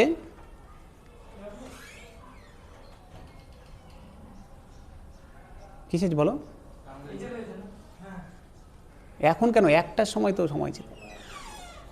তো মালদার আন্ডারে 2টো মিউনিসিপ্যালিটি আছে স্যার, 2টো সাব ডিভিশন আছে, এক হচ্ছে মালদা সদর। মালদা সদরের বর্তমানে যিনি এসডিও তার নাম মুখস্থ রাখবে স্যার, শ্রী সুমন মজুমদার, WBCS। এর আন্ডারে মালদা সদরের আন্ডারে 2টো মিউনিসিপ্যালিটি পড়ে, এক হচ্ছে গিয়ে ইংলিশ বাজার আর একটা হচ্ছে গিয়ে তোমার ওল্ড মালদা, 2টো এখানে আছে। আর 9টা ব্লক আছে মালদা সদরের আন্ডারে। মালদা সদর সাব ডিভিশনের আন্ডারে স্যার তোমার হচ্ছে 9টা ব্লক আর 2টা মিউনিসিপ্যালিটি আছে। ঠিক আছে। 9টা ব্লকের নাম ইলিশ বাজার আছে, গাজল আছে, হরিপুর আছে, কালিয়াচক 1, কালিয়াচক 2, কালিয়াচক 3, মানিকচক, ওল্ড মালদা, বামনগোলা। আর মালদা 2 এর তোমার হচ্ছে চাঁচলের আন্ডারে 6টা ব্লক আছে, চাঁচল 1, চাঁচল 2, হরিশ্চন্দ্রপুর 1, হরিশ্চন্দ্রপুর 2, রতুয়া 1, রতুয়া 2। এটা সুবিধা মনে রাখতে, সবগুলো শুধু 1-2-1-2 করে আছে, চাঁচল, হরিশ্চন্দ্রপুর আর রতুয়া। তাহলে আমাদের টোটাল ব্লক হচ্ছে কিন্তু 15টা, 15টা ব্লক 2টা মিউনিসিপ্যালিটি, 15টা ব্লক মাথায় রাখবে, 15টা ব্লক মালদা, 2টো মিউনিসিপ্যালিটি, 2টো এসডিও মালদা সদর আর চাঁচল। এসডিওর মালদা সদরের আন্ডারে 9টা ব্লক, 2টো মিউনিসিপ্যালিটি, আর হচ্ছে মালদা তোমার চাঁচলের আন্ডারে 6টা শুধু ব্লক আছে, মিউনিসিপ্যালিটি নেই। তার মানে টোটাল মালদাতে 2টা মিউনিসিপ্যালিটি আছে। ঠিক আছে। পঞ্চায়েত সমিতি 11টা, গ্রাম পঞ্চায়েত 146টা, গ্রামের সংখ্যা 3701। গ্রাম এত জিজ্ঞাসা করবে না। পপুলেশন তোমাকে জিজ্ঞাসা করতে পারে রিলিজন ওয়াইজ, ধর্ম অনুযায়ী। মালদাতে প্রায় মুসলিম পপুলেশন 51 আর হচ্ছে হিন্দু পপুলেশন 48%। ঠিক আছে। আর বাকিটা আছে তোমার হচ্ছে রেস্ট আছে, অন্যান্য আছে যেগুলো আদার্স রয়েছে, 1 রয়েছে। পুলিশ স্টেশন মালদাতে টোটাল 11টা রয়েছে, টোটাল 11টা, আর 5টা স্যার 5টা আলাদা রয়েছে। তোমার টোটাল যদি জিজ্ঞাসা করে 11টাতে আসবে। লিটারেসি রেট আগেই বলা হয়ে গেছে স্যার, মেল ফিমেল আলাদা আলাদা করে মনে রাখবে, 56 আর 66 আর 56। পয়েন্টে এক্স্যাক্ট না বলতে মনে থাকলেও স্যার পুরোটা মনে রাখবে, 66 আর 56। গল্প হচ্ছে তোমাকে এখান থেকে জিজ্ঞাসা করতে পারে, লিটারেসি রেটটা দেখে বুঝতে পারছো মেয়েদের শিক্ষার হারটা মালদাতে ছেলেদেরটাও কম, কিন্তু মেয়েদেরটা আরও কম। ঠিক আছে। এবার তোমাকে কারণ জিজ্ঞাসা করতে পারে যে মেয়েদের শিক্ষার হার মালদাতে এত কম কেন। ঠিক আছে। এই কোশ্চেনগুলোর অ্যান্সারে পরে আসছি, কেন কম, সেক্স ইস্যু এগুলো বলা হয়ে গেছে। কালচার, মালদার মেন কালচার হচ্ছে স্যার মেন সংস্কৃতি, আলকাপ, গম্ভীরা, কবিগান। আলকাপ এগুলো স্যার আমরা সবাই পরিচিত, আলকাপের সাথে, গম্ভীরার সাথে, এগুলোর সাথে আমরা পরিচিত। ফেস্টিভ্যাল, আমাদের মেন উৎসব মালদার রামকেলি মেলা, সুজাপুরের ঈদগাহ মাঠে ঈদের নামাজ, পঞ্চানন্দপুরের রাসমেলা, গাজলের রাসমেলা, সিধু কানু জিতুর নামে গাজলে উৎসব হয়। ঠিক আছে। বড়দিন উপলক্ষে মালদার ফোয়ারা মোড়ে বিশেষ মেলা হয়, বুলবুলচণ্ডীর কালী পূজা, এগুলো হচ্ছে মালদার বিশেষ ফেস্টিভ্যাল। ফেমাস প্লেস মালদার ফিরোজ মিনার, চিকা মসজিদ, কোতোয়ালি গেট, 12 দরওয়াজা মসজিদ, বড়সোনা মসজিদ, কদম রসুল মসজিদ, আদিনা মসজিদ, আদিনাতে চলে আসো, আদিনা মসজিদ, একলাক্ষী মসজিদ, পান্ডুয়া শরীফ, আদিনা ডিয়ার পার্ক, জগজীবনপুরের পাল বংশের archaeological site, Bhatra Beel, aquatic Bengal, Malda museum. মালদাতে মিউজিয়াম আছে জানো, 1937 সাল বাদের ওখানে মিউজিয়াম আছে, মালদা মিউজিয়াম 1937 সালে স্থাপিত, কিন্তু মাথায় রাখবে। মালদার কিছু বিখ্যাত আন্দোলন, 1932 সালে জিতু সাঁওতাল নামে এক গোষ্ঠী আদিনা মসজিদ দখল করে আন্দোলন চালায়, বেশ জনপ্রিয় পেলেও পরে ব্রিটিশরা পুলিশের হাতে তুলে দেয়। এই নামেই কিন্তু কাজলে কিন্তু জিতু মেলা হয় কিন্তু। ঠিক আছে। তো এই মালদার জিতু সাঁওতালের নাম ইম্পর্টেন্ট, বিশেষ করে গাজল এলাকার, গাজলের আশেপাশে যাদের বাড়ি আছে তাদের জন্য। এডুকেশন স্যার কলেজ মালদাতে 11টা, ইউনিভার্সিটি 2টো আছে, গৌড়বঙ্গ ইউনিভার্সিটি আর হচ্ছে মালদার হোম ইউনিভার্সিটি আছে, মালদাতে হোম ইউনিভার্সিটি আছে, গৌড়বঙ্গ ইউনিভার্সিটি রয়েছে। ফেমাস পার্সন, এটাও আগের বার ইন্টারভিউর কিন্তু খুব গুরুত্বপূর্ণ টপিক ছিল, অনেক কাউকে জিজ্ঞাসা করেছে মালদার 2জন বিখ্যাত ব্যক্তির নাম বলো। স্যার বিখ্যাত ব্যক্তি একটা নিজের বাবার নাম বলে দিলে আর একটা নাম বলে দিলে উল্টাপাল্টা, পাশের বাড়ির হয়তো মোড়লের নাম বলে দিলে তা হবে না, কিন্তু দু একটা ফেমাস পার্সোনালিটি নাম মনে রাখবে স্যার। এক হচ্ছে শিবরাম চক্রবর্তী, যদি না জানো মুখস্থ করে রাখবে। শিবরাম চক্রবর্তী একজন বিখ্যাত লেখক, হাস্যকর, গল্প রচনার জন্য বিখ্যাত, চাঁচলের বাসিন্দা। উনার আত্মজীবনী, উনার লেখা আত্মজীবনী হচ্ছে ঈশ্বর পৃথিবী ভালোবাসা, কমা কমা দিয়ে না, কিন্তু একটাই নাম, বইটার নাম হচ্ছে ঈশ্বর পৃথিবী ভালোবাসা, তার আত্মজীবনী। তার লেখা আরও কিছু বই আছে, বাড়ি থেকে পালিয়ে, যেটা হচ্ছে ঋত্বিক ঘটক সিনেমাতে রূপান্তরিত করেছিল, এর উপরে সিনেমা আছে ঋত্বিক ঘটকের, ঠিক আছে। যখন তারা কথা বলবে, এটাও ওনার লেখা একটা বই, তোমার হচ্ছে শিবরাম চক্রবর্তীর লেখা বই। ষোড়শী এনার লেখা বই, আজ ও আগামীকাল, এটাও শিবরাম চক্রবর্তীর লেখা বই। গনি খান চৌধুরীর নাম আমরা সবাই জানি, ঠিক আছে। গনি খান চৌধুরী সম্পর্কে একটু ডিটেলস এখানে দেওয়া আছে। তার পুরো নাম হচ্ছে আবু বরকত আতাউর গনি খান চৌধুরী, কোতোয়ালির জমিদার বাড়ির ছেলে। 1971 থেকে 77 সাল পর্যন্ত সেচ মন্ত্রী ছিল, ইরিগেশন মিনিস্টার ছিলেন। 1980 সালে ফার্স্ট এমপি হয়েছিলেন। 1982 সালে মিনিস্টার অফ কোল অ্যান্ড জলশক্তি ডিপার্টমেন্টে ছিলেন। 1984 সালে তিনি রেলমন্ত্রী হন। 1984 সালে যখন কলকাতার মেট্রো রেল চালু হয়েছিল ফার্স্ট, তখন তিনি তার রূপকার ছিলেন। মেট্রো রেলটা কিন্তু ইনার হাত ধরেই কিন্তু মেট্রো রেল কলকাতায় চালু হয়েছে, ঠিক আছে। 1984 সালে ইনার হাত ধরেই কিন্তু চালু হয়েছে। মালদার রূপকার বলা হয় গনি খান চৌধুরীকে। টানা 8 বছর 8 বার এমপি হয়েছে, একবার দুবার না, টানা 8 বার এমপি হয়েছে গনি খান চৌধুরী। মিনিস্টারই দেখতে পেয়েছো কতদিন মিনিস্টার ছিল, 71 থেকে 77 সাল পর্যন্ত ওয়েস্ট বেঙ্গলের সেচ মিনিস্টার ছিল। 1980 সালে এমপি হলো ফার্স্ট। 82 সালে জলশক্তি, তোমার হচ্ছে কোল এবং জলশক্তি মিনিস্টার ছিল। 84তে আবার রেল মিনিস্টার হয়েছে। জীবা গোস্বামী আরেকজন ভক্তিবাদী সাধক, মালদা থেকে বিলং করেন। ভক্তিবাদী গৌড়ের বৈষ্ণব ধর্মের প্রচারক, মালদার রামকেলিতে জন্ম। নদ নদীতে আসি, মালদার বিখ্যাত নদ নদী। মালদার দক্ষিণ পশ্চিম অংশে অধিকাংশ জেলা জুড়ে গঙ্গা নদী বিস্তৃত হয়েছে, আমরা জানি সবাই। মালদার পূর্ব দিকে টাঙ্গন আছে, পূর্ণভবা আছে। মালদার পশ্চিমে আছে কালিন্দী নদী, একটু আগে ম্যাপ দেখালাম কালিন্দী নদীর। মালদার পশ্চিম দিকে কালিন্দী নদী আছে। মালদাকে দুভাগে ভাগ করেছে মহানন্দা, দেখলে স্যার ম্যাপটা দেখতে পেলে একটু আগে। নদীগুলো ডিটেলস এগুলো জানো স্যার, ফালতু আর বলে টাইম নষ্ট করছি না। মহানন্দার উৎস স্যার কোথায় কোথায় দিয়ে মহানন্দা গেছে, কোন কোন জেলার উপর দিয়ে, এগুলো লেখা আছে। ফুলার নদী, ফুলার নদীটা ইম্পর্টেন্ট এই কারণে, মহানন্দা জিজ্ঞাসা, মহানন্দা মালদার অবশ্যই সবথেকে বিখ্যাত নদী, কিন্তু ফুলারটা এই কারণে ইম্পর্টেন্ট এখন, কারণ ফুলারের জন্য বারবার মালদা বন্যায় ভেসে যাচ্ছে। এই যে তুমি শুরু করো ভূতনি থেকে শুরু করে রতুয়া, পুরোটা কিন্তু ফুলারের জন্য বারবার বন্যায় ভাসছে। তো ফুলারটার নাম কিন্তু ইম্পর্টেন্ট, ফুলার ভুলে যেও না, হ্যাঁ।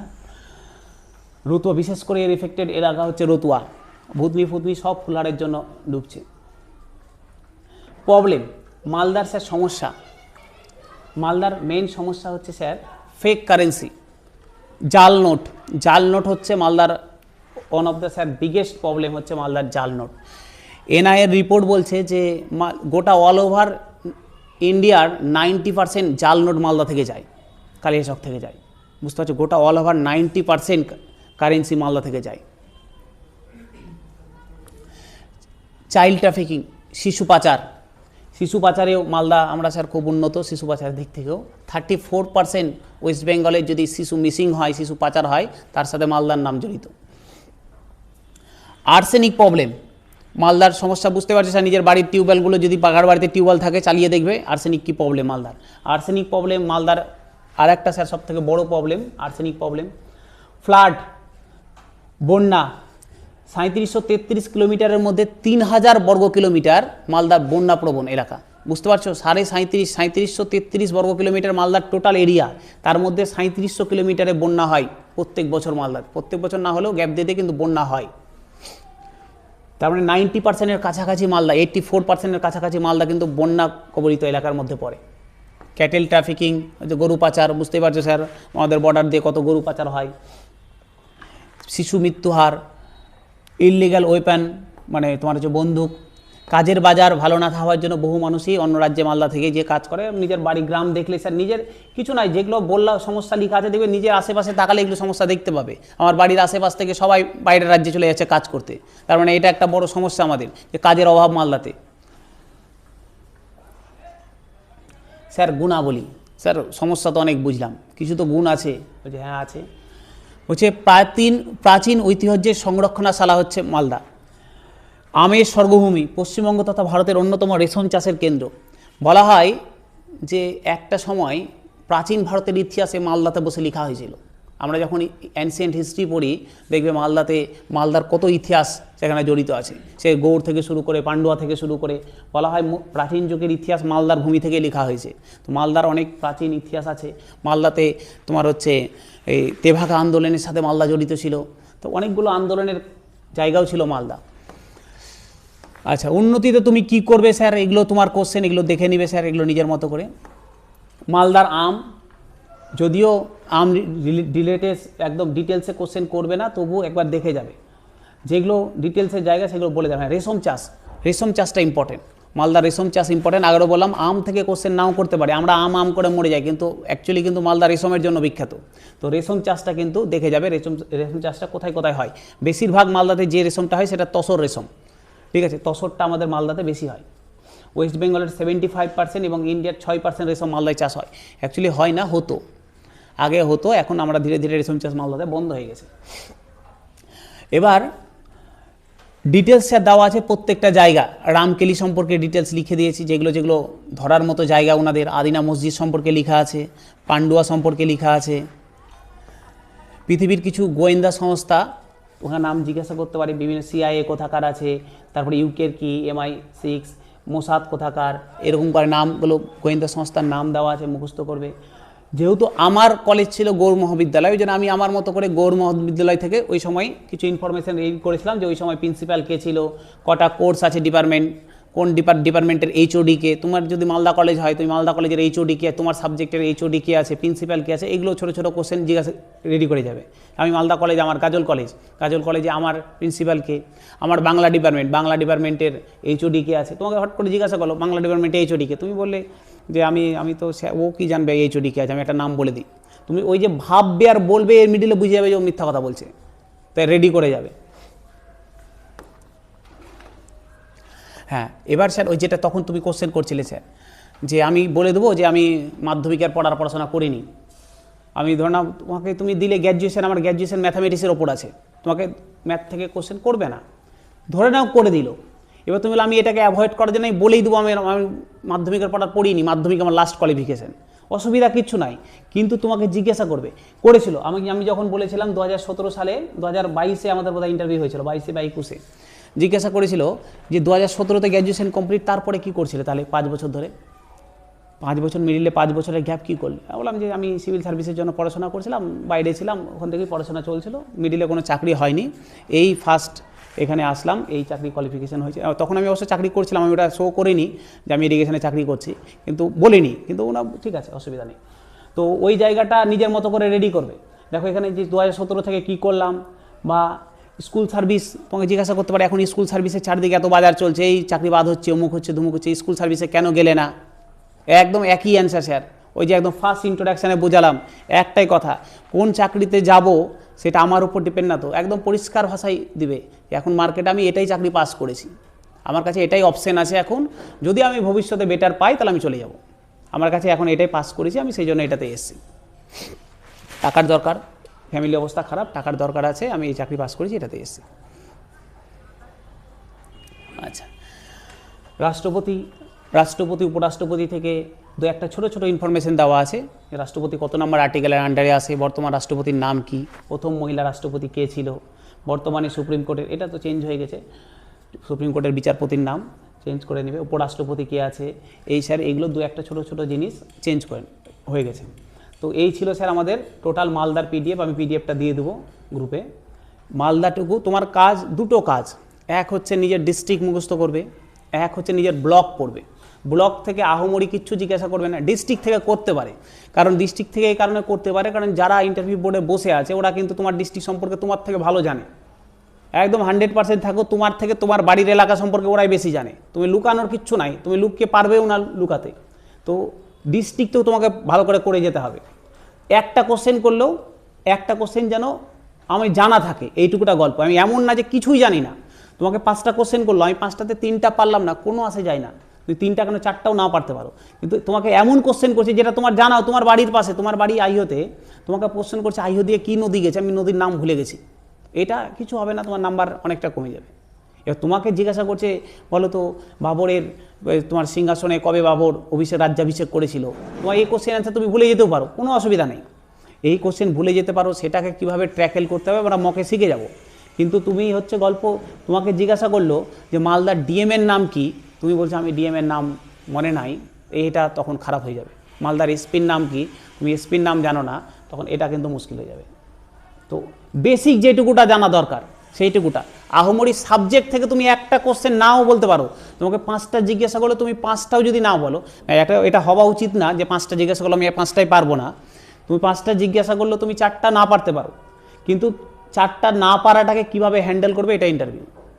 আমি 4টা পারছি না কিন্তু 4টা পারবো না, সেইটুকুটা তোমার যেন মুখে প্রকাশ না পায়, তোমার চোখে ভঙ্গিমাতে প্রকাশ না পায়। আমি পারবো না সেটা যেন হাসি মুখে স্বীকার করতে শিখি। আমাকে কোশ্চেন জিজ্ঞাসা করছে, ধরেও জিজ্ঞাসা করলো যে বাবরের জন্ম কোথায় হয়েছিল, এবার তুমি বসে বসে বলছো বাবরের জন্ম স্যার দাঁড়ান স্যার কোথায় হয়েছিল, ইস ভুলে গেলাম দিয়ে এরকম আস করার পর এটা হয়তো ভুলভাল অ্যান্সার দিচ্ছ। এটা যেন না হয়। ভুলে গেছো একদম খুব হাসি মুখে স্বীকার করবে যে স্যার ভুলে গেছি, আমার এই মুহূর্তে মনে পড়ছে না, আমি পরে জেনে নেব, আমার এই মুহূর্তে মনে পড়ছে না। কিন্তু সেটা হাসি মুখে সত্যি কথা, উল্টাপাল্টা বাহানা, তুমি যখনই বাহানা দিতে যাবে ভেবে নিও আমার নাম্বার কমে যাচ্ছে। আমার কী হয়েছিল, আমি যখন এই ইন্টারভিউ দিতে বলি কীভাবে ধরা পড়েছিলাম, বহরমপুরে ইন্টারভিউ পড়েছিল কনস্টেবলের। তো তখন অলরেডি আমি চাকরি করছিলাম, তো ইন্টারভিউ দিতে যাওয়ার ইচ্ছা ছিল না যে আমি ইন্টারভিউ দিতে যাব। রাত্রে পর্যন্ত, সকালে ইন্টারভিউ আছে 9টার শিফটে বহরমপুরে, তো রাত্রে পর্যন্ত ঠিক ছিল যাব না, তো যাবো না এরকম একটা ব্যাপার। আর সাব ইন্সপেক্টরে তখন মানে মেন্স হয়ে গেছে, নাম চলে এসে সাব ইন্সপেক্টর ইন্টারভিউটা কিছুদিন পরে আছে, দেখবে এর আগের বছর কনস্টেবল, তারপরে সাব ইন্সপেক্টর, তারপরে কলকাতা পুলিশ, পর হয়েছিল ইন্টারভিউগুলো, তো পরে আছে। সকালে আবার মনে হলো যে এক কাজ করি, সকালে রাত্রে ভাবতে এটা ভেবে ঘুমালাম যে সকালে যদি যাবো একবার রিস্ক নিব, যদি রথবাড়িতে যাব, যদি বাস পেয়ে যাই সকাল 5টার দিকে, তাহলে বাসে উঠে চলে গেলাম, আর না হলে আবার ঘুরে রুমে চলে আসবো, ওই মানে আগের দিন গিয়ে থাকবো না।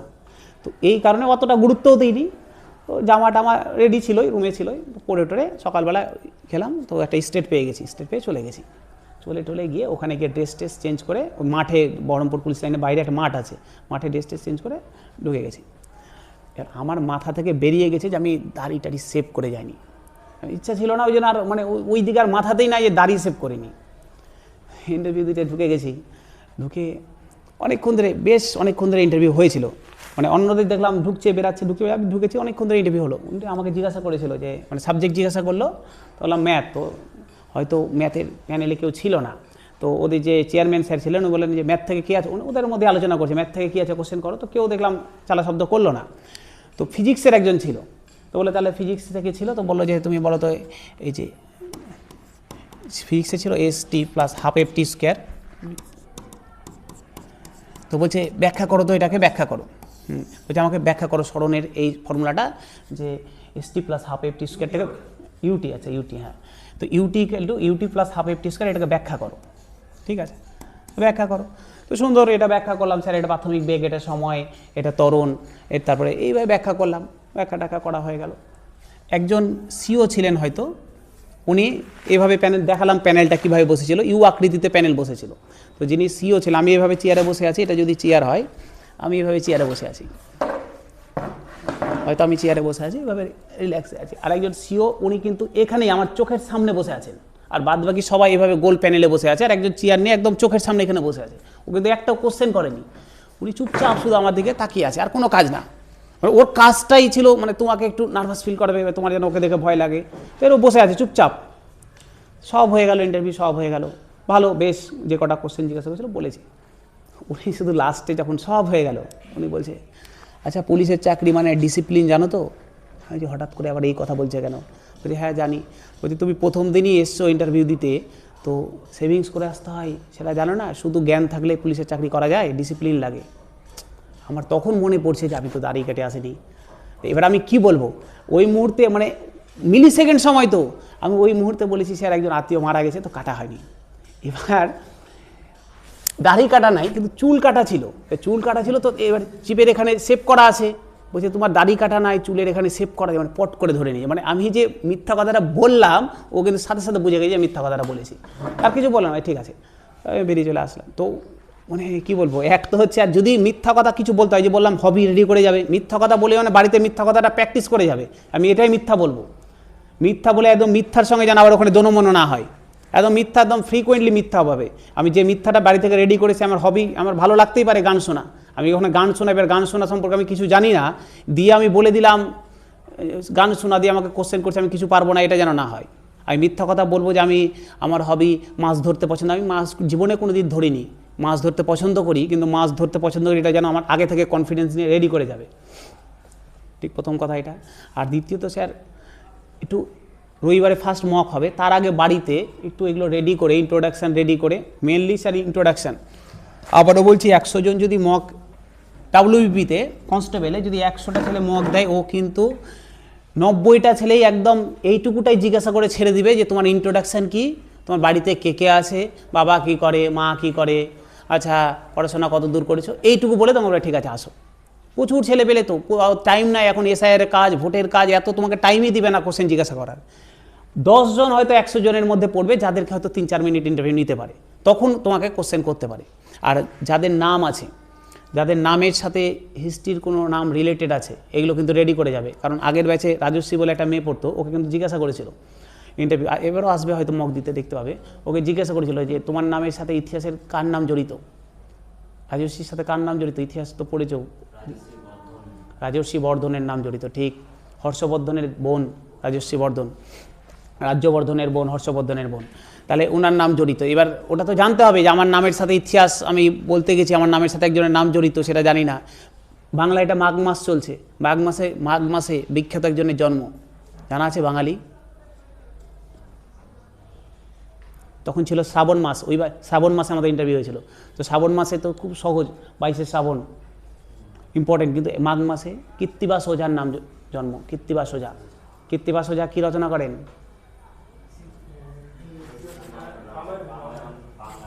মহাভারত, বাংলায় রামায়ণকে অনুবাদ করেন কৃত্তিবাস ওঝা। কৃত্তিবাস ওঝা বাংলায় রামায়ণকে অনুবাদ করেন, মাথায় রাখবে স্যার, ঠিক আছে?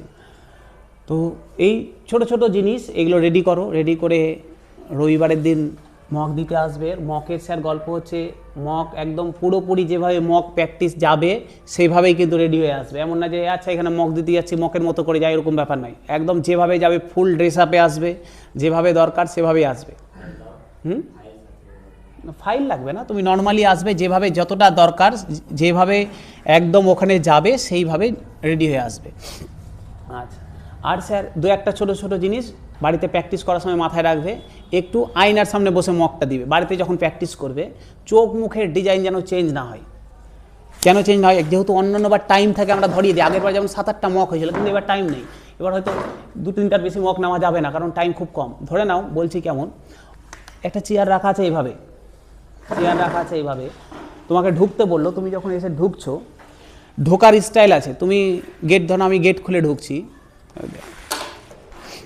নর্মাল জিনিস ধর নাও, এইভাবে গেট আছে, গেট কিন্তু লক করা থাকবে, একদম গেট লক করা থাকবে, তুমি বাইরে ওয়েটিং পরপর লাইন করে দাঁড় করিয়ে রেখেছে, সবাই বসে আছে, 3-4 জন পরে যাদের নাম আছে পরপর 1, 2, 3 করে দাঁড় করে রেখেছে। তুমি যখন গেট খুলবে, ঢুকবে, ধরো এটা গেট, খুলে ঢুকে এমন করে ধাম করে গেট লাগিয়ে দিলাম, এরকম যেন না হয়, একদম ভদ্র মানুষের মতো গেটটাকে সুন্দর করে লাগাবে। এগুলো তোমার বিহেভিয়ার দেখাচ্ছে তুমি কতটা শান্তশিষ্ট। সুন্দর করে গেটটা আস্তে করে লাগাবে, এখান থেকে বা গেট খুলে ভিতরেই কিন্তু ঘোরার সময় জিজ্ঞাসা করে নেবে, স্যার আসতে পারি, এভাবে জিজ্ঞাসা করে ঢুকবে। ঢুকে গেলে বলে হ্যাঁ আসো, সুন্দর করে নিয়ে গিয়ে চেয়ারের কাছে গিয়ে দাঁড়িয়ে যেও, ফের বসে যেও না, গিয়ে ধরে নাও দাঁড়িয়ে এভাবে আছো, গিয়েই সুন্দর করে গিয়ে বসে গেলে। প্রথমেই জিজ্ঞাসা করে তোমাকে বসতে বললাম, তখনই তোমার মাথা প্রথমে ইন্টারভিউ দিতে এসে খারাপ হয়ে গেল, আর পরের কোশ্চেন সব উল্টাপাল্টা হয়ে যাবে। প্রথমে সুন্দর করে গিয়ে দাঁড়িয়ে থাকবে, ও বলে দিবে তোমাকে বসো, যতক্ষণ না বসবে বলবে দাঁড়িয়ে থাকবে, বলে দেবে, সাথে সাথে বলবে বসে যান, তখন বসে যাবে। এবার বসে স্যার পকেটে হাত ভরে বসলাম, এরকম না হয়, বসবে, আর বসার সময় আবার ফের চেয়ারকে হারাং বাড়াং করো না, এরকম করে চেয়ার টেনে এরকম না, যেভাবে চেয়ার রাখা আছে সুন্দর করে ওইভাবেই চেয়ারে বসবে। বসে এবার অনেক জায়গা দেখবে বলবে এরকম করে বসেন, এরকম করে, ওরকম কোনো ব্যাপার নেই, তোমার যেটা রিল্যাক্স ফিল হয়, আমি হাত এভাবে রাখতে পারি, আমি হাত এভাবেও রাখতে পারি, রিল্যাক্স যেন তোমার ফিল হয়। আর বডি ল্যাঙ্গুয়েজ স্ট্রং থাকবে, পুলিশ হবে তো বডি ল্যাঙ্গুয়েজ স্যার এরকম যেন না হয়, এরকম করে বসে আছো, এরকম করে বসে আছো, এরকম না, বডি স্ট্রং থাকবে, তোমার হাত রিল্যাক্স মতো, তোমার রিল্যাক্স মতো হাত থাকবে, এভাবে বসতে পারো, এইভাবে বসতে পারো, যেভাবে ইচ্ছা এইভাবে থাকতে হবে, এরকম করে একদম মানে কিরা করে এসেছি বাড়ি থেকে, স্যার দিব্যি খেয়ে এসেছি এরকম ছাড়া নড়বো না, এরকম ব্যাপার না, যেভাবে ইচ্ছা বসলে শুধু রিল্যাক্স ফিলে বসবে, হয়ে গেল। আর হচ্ছে কথা বলতে বলতে আমাদের অভ্যাস, বিশেষ করে গ্রামে আমরা যারা থাকি, কথা বলতে বলতে হাত তুলে দিই, কিছু জিজ্ঞাসা করছে, বোঝানোর চেষ্টা করছি, আমি তোমাকে বোঝানোর চেষ্টা করছি। আচ্ছা বলো, আচ্ছা স্যার ভুলে গেলাম স্যার, হাত পাঁচ যেন না উঠে। হাত বলে, সাইকোলজি বলে হাত তখনই উঠে মানুষের যখন আমি মুখে প্রকাশ করতে পারি না। আমি তোমাকে কোনো জিনিস বুঝাতে বললাম, তুমি মুখে বুঝাতে পারছি না, তখনই আমি হাত ভঙ্গিমা দেখানোর চেষ্টা করছি, এটা ওটা ওটা, এরকম না। হাত একদম তোমার যেখানে আছে সেখানে থাকবে হাত, যা বলবে মুখে, ঠিক আছে। আর একটা স্যার, অনেকের মুখের ভাবভঙ্গিমা, কেউ জিভ বের করছেন, এরকম হয়। কথা বলতে গিয়ে আমাদের জিভ বেরায়, কথা বলতে গিয়ে মুখ চোখ টেরা করে দিই, এদিক ওদিক, এগুলো না হয়। বাড়িতে 2-1 দিন, তারপরে তো মকের সময় বলেই দেবো, কিন্তু 2-1 দিন বাড়িতে যখন করবে একদম এগুলো ধ্যান রাখবে। একদম আয়নার সামনে বসে সুন্দর করে মুখে স্মাইল রাখবে, হালকা মিষ্টি হাসি, আমি হা হা করে হাসছি তা না, সুন্দর করে হাসি হেসে অ্যান্সার দিবে। একদম প্যানেলে সবাই বললাম যে আগেরবার প্যানেল, এত বড় প্যানেল বসেছিল, এত বড় প্যানেলের দিকে নজর দেওয়া খুব চাপের ব্যাপার, কিন্তু এত বড় প্যানেল বসেছিল, একদম এখান থেকে শুরু করে এইভাবে গিয়ে এখানে এত দূরে প্যানেল শেষ হয়েছে।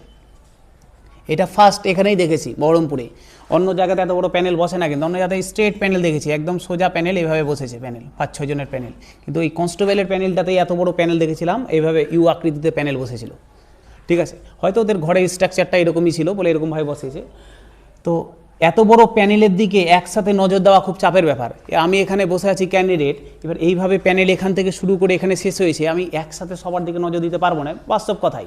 কিন্তু তাহলেও যেন কেউ যেন এইটুকুটার মধ্যে যারা বসে আছে কেউ যেন বোরিং ফিল না করে যে আমি কাউকে নজর দিচ্ছি না। এবার এটাই তোমাকে মকে শিখতে হবে। আমি যদি 4 জন বসে থাকবো, 4 জনের সাথে যেমন আমার একবার করে হলেও যেন আই কন্ট্যাক্ট হয়।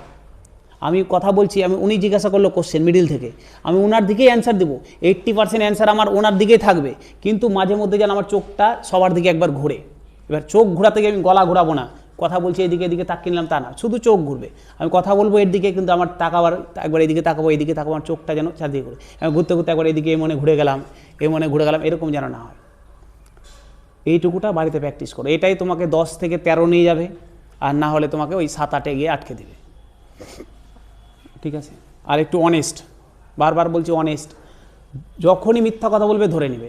তোমার মতো হাজার হাজার ইন্টারভিউ ওরা প্রত্যেক বছর নিচ্ছে, ও জানে যে তুমি এটা মিথ্যা কথা বলছো, ঠিক আছে। অনেস্ট থাকো। আর হচ্ছে এই 2-1টা জিনিস, নিজের মালদা, নিজের শহর, নিজের ব্লক, নিজের সম্পর্কে একটু রেডি করো, নিজের সম্পর্কে রেডি করো। যদি হবি কেউ কিছু বলতে চাও খুব ভালো, হবি বলতে পারলে, যদি হবি রেডি থাকে খুব ভালো। তুমি যদি হবি বলার তোমাকে সুযোগ দেয়, তাহলে এর থেকে ভালো জিনিস হতেই পারে না। কারণ তুমি হবি বলে দিচ্ছ মানে কি, তোমার নিজে প্রশ্ন করার জায়গা দিয়ে দিচ্ছ। আমি ক্রিকেট খেলা পছন্দ করি, তুমি যখন ইন্ট্রোডাকশানে বলে দিচ্ছ আমি ক্রিকেট পছন্দ করি, তার মানে একদম পিওর ওকে জায়গা করে দিলে ক্রিকেট থেকে কোশ্চেন করা। তাহলে তুমি তো রেডি করে গেছো ক্রিকেট। তোমার যদি কনফিডেন্স থাকে আমি ক্রিকেট থেকে যা বলবে আমি বলতে পারবো মোটামুটি, তাহলে ঠিক আছে, একদম ভেরি গুড। আর যদি না থাকে তাহলে বেশি বাহাদুরি দেখাতে যেও না, যদি আমি পারবো না অথচ আমি বলে দিলাম, দিয়ে আমাকে কিছু বলে দিল, দিয়ে আমি আর বলতে পারছি না, তখন কিন্তু এটা টলমলো খেয়ে যাবে ব্যাপারটা। পারবো না, আমি এমন রাস্তায় অ্যাপ্লাই করে নেবো যাতে আমার কোশ্চেন না করতে পারে, আমি অন্য জায়গা থেকে কোশ্চেন করবো, আমি হবি থেকে কোশ্চেন করার জায়গা দিব না, ঠিক আছে। এমনও হতে পারে তোমাকে ইন্ট্রোডাকশন জিজ্ঞাসাই করলো না, হয়েছে, অনেক হয়েছে এরকম ক্যান্ডিডেট, তোমায় ঢুকে তোমাকে জিজ্ঞাসা করেছে তোমার নাম কি, তোমার নাম জিজ্ঞাসা করেছে, বলেনি কিন্তু ইন্ট্রোডাকশন দাও, তোমার শুধু জিজ্ঞাসা করেছে নাম কি। এবার তোমার নাম বলতে বলি যে তুমি ইন্ট্রোডাকশন মুখস্থ করে গেছি স্যার, বলবো না, হয় নাকি, না আমার নাম এটা, আমার বাবার নাম এটা, খবরদার না, আমার নাম জিজ্ঞাসা করেছে, নাম বলে থেমে যাবে। তুই যদি বলে স্যার যে নিজের সম্পর্কে বলো, তখন তুমি ইন্ট্রোডাকশান দেবে। ইংলিশে কোশ্চেন করতেই পারে ইংলিশে, ইন্ট্রোডিউস ইয়োর সেলফ, একদম পরিষ্কার বলে নেবে যে স্যার বাংলায় অ্যান্সার, বাংলায় বললে আমার ভালো সুবিধা হতো, বলবে হ্যাঁ বাংলায় বলো, একদম বলে নেবে, ভুল ভাল করতে যাবে না।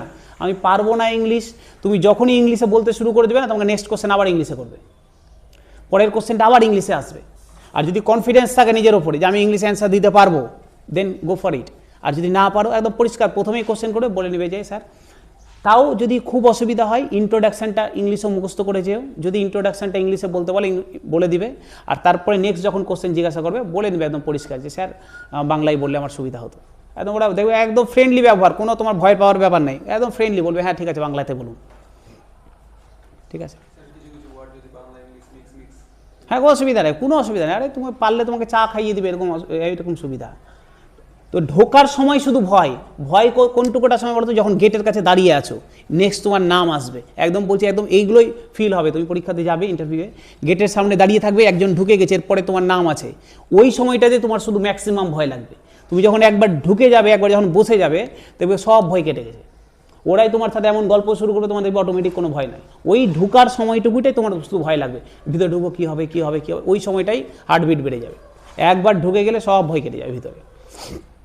তোমার সাথে ফ্রেন্ডলি ব্যবহার করো, কিন্তু ওই তো এগুলো তো ভুল করবে না। যে পদোন্নতি বললো, লিখে দিলাম স্যার ডাব্লিউপি থেকে কীভাবে ডিজিপি পর্যন্ত আসবে, তুমি মিডিলে ভুলভাল বলে দিলে, তখন কিন্তু এগুলো করা যাবে না। তুমি পুলিশ হচ্ছে, পুলিশের ইনফরমেশনটুকুটা তোমাকে রাখতে হবে ঠিকঠাক। ঠিক আছে, বোঝা গেল? কারো যদি কোনো কোশ্চেন থাকে জিজ্ঞাসা করতে পারো, তোমাদের দিক থেকে যদি কোশ্চেন থাকে কিছু। আর কিছু ড্রেস কোড বলে দিলাম, ড্রেস নিয়ে, ড্রেস খুব ইম্পর্টেন্ট ড্রেস। এমন কিছু ড্রেস পরে যেও না যাতে তোমার অ্যাপিয়ারেন্সটা খারাপ হয়ে যায়। তুমি ঢুকেই তুমি ঢলঢলা ড্রেস পরে গেছো, এদিক দিয়ে ড্রেস বেরিয়ে গেছে, এদিক দিয়ে বেরিয়ে গেছে, আর ঢুকছো ডো করতে করতে, ও দেখে মানে ও পছন্দ হবে না। ড্রেস, কথার ভলিউম, তোমার কথার যে আওয়াজ, ঢুকে মিউ করছো, পুলিশ হবে মিউ করে কথা বলছে, কথা বলা, তোমার বসার স্টাইল, তোমার যে বডি ল্যাঙ্গুয়েজ আর কথা বলা সাউন্ড, এটাই ওদেরকে প্রথমেই মুগ্ধ করে দেবে। আরে দারুণ ব্যাপার, দারুণ ছেলে, দারুণভাবে অ্যান্সার দিচ্ছে। আরে না পারো আলাদা জিনিস, আমি পারার জন্য তো ইন্টারভিউ নয়, আমি পারি বলে মেন্স পাস করে এসছি এখানে, ওটার জন্য ইন্টারভিউ মোটেও না। তুমি নাই পারতে পারো, কিন্তু তোমার ওই সময় যে তোমার কথা বলার স্টাইল, ওই যে তুমি পারছো না, ভয়টাকে হ্যান্ডেল করছো, এইটুকুটাই তোমার কাজ। কথা একদম ভলিউম আসতে না, একদম ভলিউম সুন্দর করে ভলিউম রাখবে, বডি ল্যাঙ্গুয়েজ ভলিউম ঠিক রাখবে, ড্রেস ঠিকঠাক করে থাকবে, তাহলেই হলো। কটকটা ড্রেস পরবে না, একদম কটকটা না, ডিপ কালার না, যা পরবে লাইট কালার। সাদা পরতে হবে এরকম কোনো বাধ্যকতা কোথাও নেই, সাদা পরতে পারো, লাইট পিঙ্ক পরতে পারো। নর্মালি এই তিনটা কালারই সবাই পরে যায়, হয় সাদা পরে, নাহলে লাইট পিঙ্ক পরবে, নাহলে লাইট আকাশি কালার টাইপের যে জামাগুলো হয়, এই তিনটা জামা। হ্যাঁ পরতে পারো, কোনো অসুবিধা নেই, করতে পারো। আর অবশ্যই পরবে, বুট শু পরে যাও না কিন্তু। খেলার শু পরে নিলে, সাদা কালারের চমচমাতে শু কিনেছি ক্যাম্পাসের শু 1800 টাকা দিয়ে, পরে যাবো না, হয় নাকি? ওগুলো শু পরবে না, লোফার শুগুলো পরবে সুন্দর করে, এগুলো অফিসিয়াল শু পরবে। প্যান্ট হয় ব্রাউন কালার পরতে পারো, বা কালো ব্ল্যাক কালার, নর্মালি ব্ল্যাক কালারই সবাই পরে, ব্ল্যাক কালার পরতে পারো।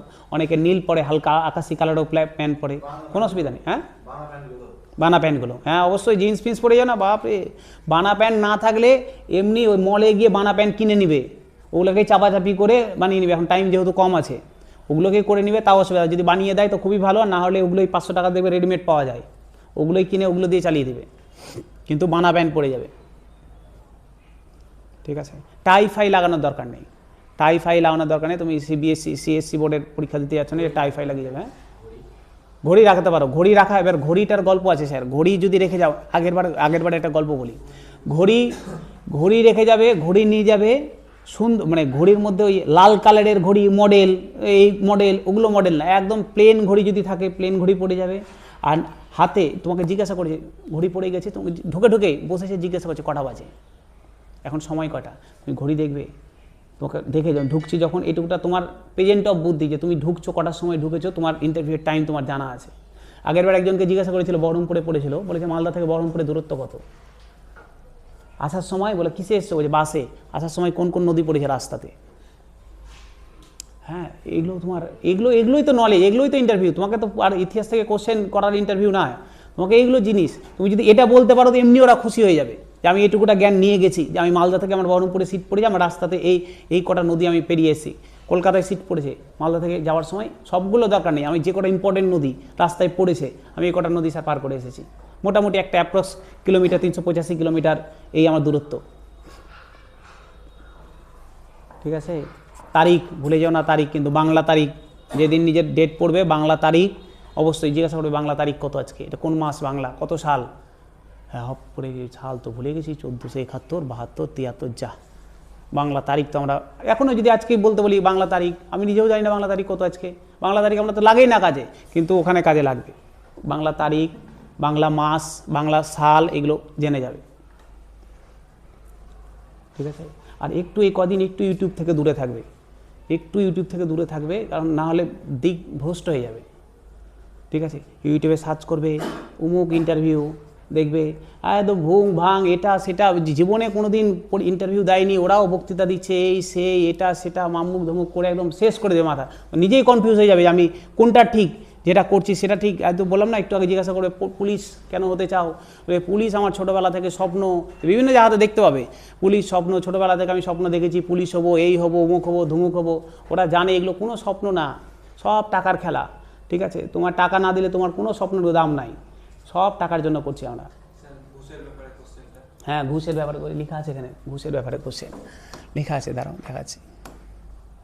যে জিজ্ঞাসা করতে পারে পুলিশ কি ঘুষ নেয়, এটা একদম বড় কোশ্চেন, যে লোকজন জিজ্ঞাসা বলে পুলিশ ঘুষ নেয়, ওইটা কি সত্য? আমাকে জিজ্ঞাসা করলো, কি বল তোমার মতে কি বলা উচিত? হুম হুম আচ্ছা, ও বললো সব পুলিশ নাই, কিছু কিছু নাই, ও বললো সত্য। আর কেউ কিছু অ্যান্সার দেবে?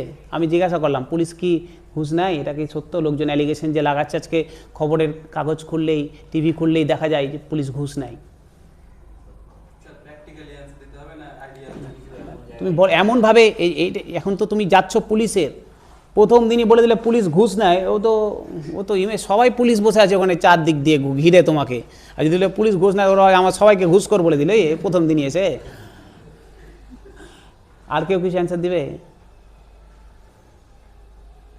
অ্যান্সারটা, এগুলো অ্যান্সার একটু ডিপ্লোম্যাটিক দেওয়ার চেষ্টা করবে, এরকমভাবে দেওয়া যেতে পারে যে স্যার পুলিশ একটা সংস্থা পুরোটাই কখনো ঘুষ নিতে পারে না, হয়তো ব্যক্তি বিশেষে কেউ নিতে পারে, কিন্তু আমার মনে হয় না যে একটা পুলিশ পুরো সংস্থাটা ঘুষ নিতে পারে। পুলিশ তো একটা সংস্থা, একটা ডিপার্টমেন্ট, পুরো ডিপার্টমেন্ট ঘুষের সাথে জড়িত হতে পারে না, হয়তো ব্যক্তি বিশেষে কেউ হতে পারে, তাও আমার এই ব্যাপারে কোনো জানা নেই, আমার প্র্যাকটিক্যালি আমার চোখে কখনো পড়েনি, ঠিক আছে? হতে পারে কিন্তু আমার চোখে পড়েনি, কিন্তু ব্যক্তি বিশেষে কেউ হলেও হতে পারে, কিন্তু পুরো ডিপার্টমেন্ট ঘুষ নিতে পারে না, ঠিক আছে? মানে সত্যি স্যার, সত্যি বলে দিলে হয়ে গেছে সত্যি। তো অনেক পুলিশ আছে ঘুষ নেয় না, হয়তো যাদের প্যানেলে বসে আছে ওদের মধ্যে অনেকে আছে ঘুষ নেয় না। তো মোড়ে তো যাবে, তুমি যে চাকরি পাবে না, ও মরুক আর বাঁচুক পরের কথা, তুমি চাকরি পাবে না সেটা তো আগে বোঝো। আছে অনেক পুলিশ আছে যারা ঘুষ নেয় না, অনেকে আছে নাই না। নম্বর কম দিয়ে মানে একদমই কমে যাবে। তুমি বুঝতে পারছো, কেউ হয়তো 6 পেলো, কেউ 13 পেলো, ডিফারেন্সটা অনেক হয়ে যাবে। একটা নর্মাল অ্যাভারেজ 7-8 দেয় সবাইকে, এবার ওখান থেকে 13 পাওয়ার জন্য তোমাকে ছোট ছোট নিখুঁত জিনিসগুলো একটু মেনটেন করে যেতে হবে। জ্ঞানটা না, আবার বলছি জ্ঞান কোনো মাইনা রাখে না, তুমি 5টার মধ্যে 5টা কোশ্চেনও নাও পারতে পারো, কিন্তু বাকি তোমার যে অ্যাপিয়ারেন্সগুলো এগুলো ফ্যাক্টর করবে না, খুব বেশি দরকার নেই, একদম ওপর বেসিক যেটুকুটা দরকার। কনস্টেবল ওরা জানে, কনস্টেবল দিতে এসে যদি নাও পারো কিনা বলবে যে স্যার আমার এই মুহূর্তে মনে নেই, বলবে তো তোমার নিজের সাবজেক্ট জানো না, বলে না স্যার এখন এই মুহূর্তে তো অনেক দিন থেকে অনার্স সাবজেক্ট দেখা হয়নি, আর এই মুহূর্তে কনস্টেবলের জন্যই খাটছিলাম, এই মুহূর্তে দেখা হয়নি সাবজেক্ট। জিওগ্রাফি থেকে তোমাকে ভারতের লোকেশন করতে পারে, একদম নর্মাল ভারতের লোকেশন করতে পারে, ভারতের এরিয়া জিজ্ঞাসা করতে পারে, তোমাকে জিজ্ঞাসা করলো হয়তো ভারতের ভূপ্রাকৃতিক, তোমাকে হয়তো কিছু গ্লেজিয়ারের নাম জিজ্ঞাসা করলো, বা কিছু হয়তো ক্যানেলের নাম জিজ্ঞাসা করলো, যে কোন ক্যানেল কোথায় আছে, তোমাকে জিজ্ঞাসা করলো তোমার হচ্ছে গিয়ে অটল টানেল কাকে কাকে কানেক্ট করেছে, এগুলো যেগুলো আমাদের একদম বেসিক কনসেপ্ট। যে তোমাকে জিজ্ঞাসা করলো ভারতের সর্বোচ্চ সিংহের নাম কি, কেটু কোথায় অবস্থিত, কোন রেঞ্জে আছে। না ওই তো বললাম, এটা স্যার অনেক বড় গল্প স্যার। এখন যদি তোমাকে জিজ্ঞাসা করে ভারতের সর্বোচ্চ সিংহ, একদম পরিষ্কার অ্যান্সার কেটু। কেন কেটু?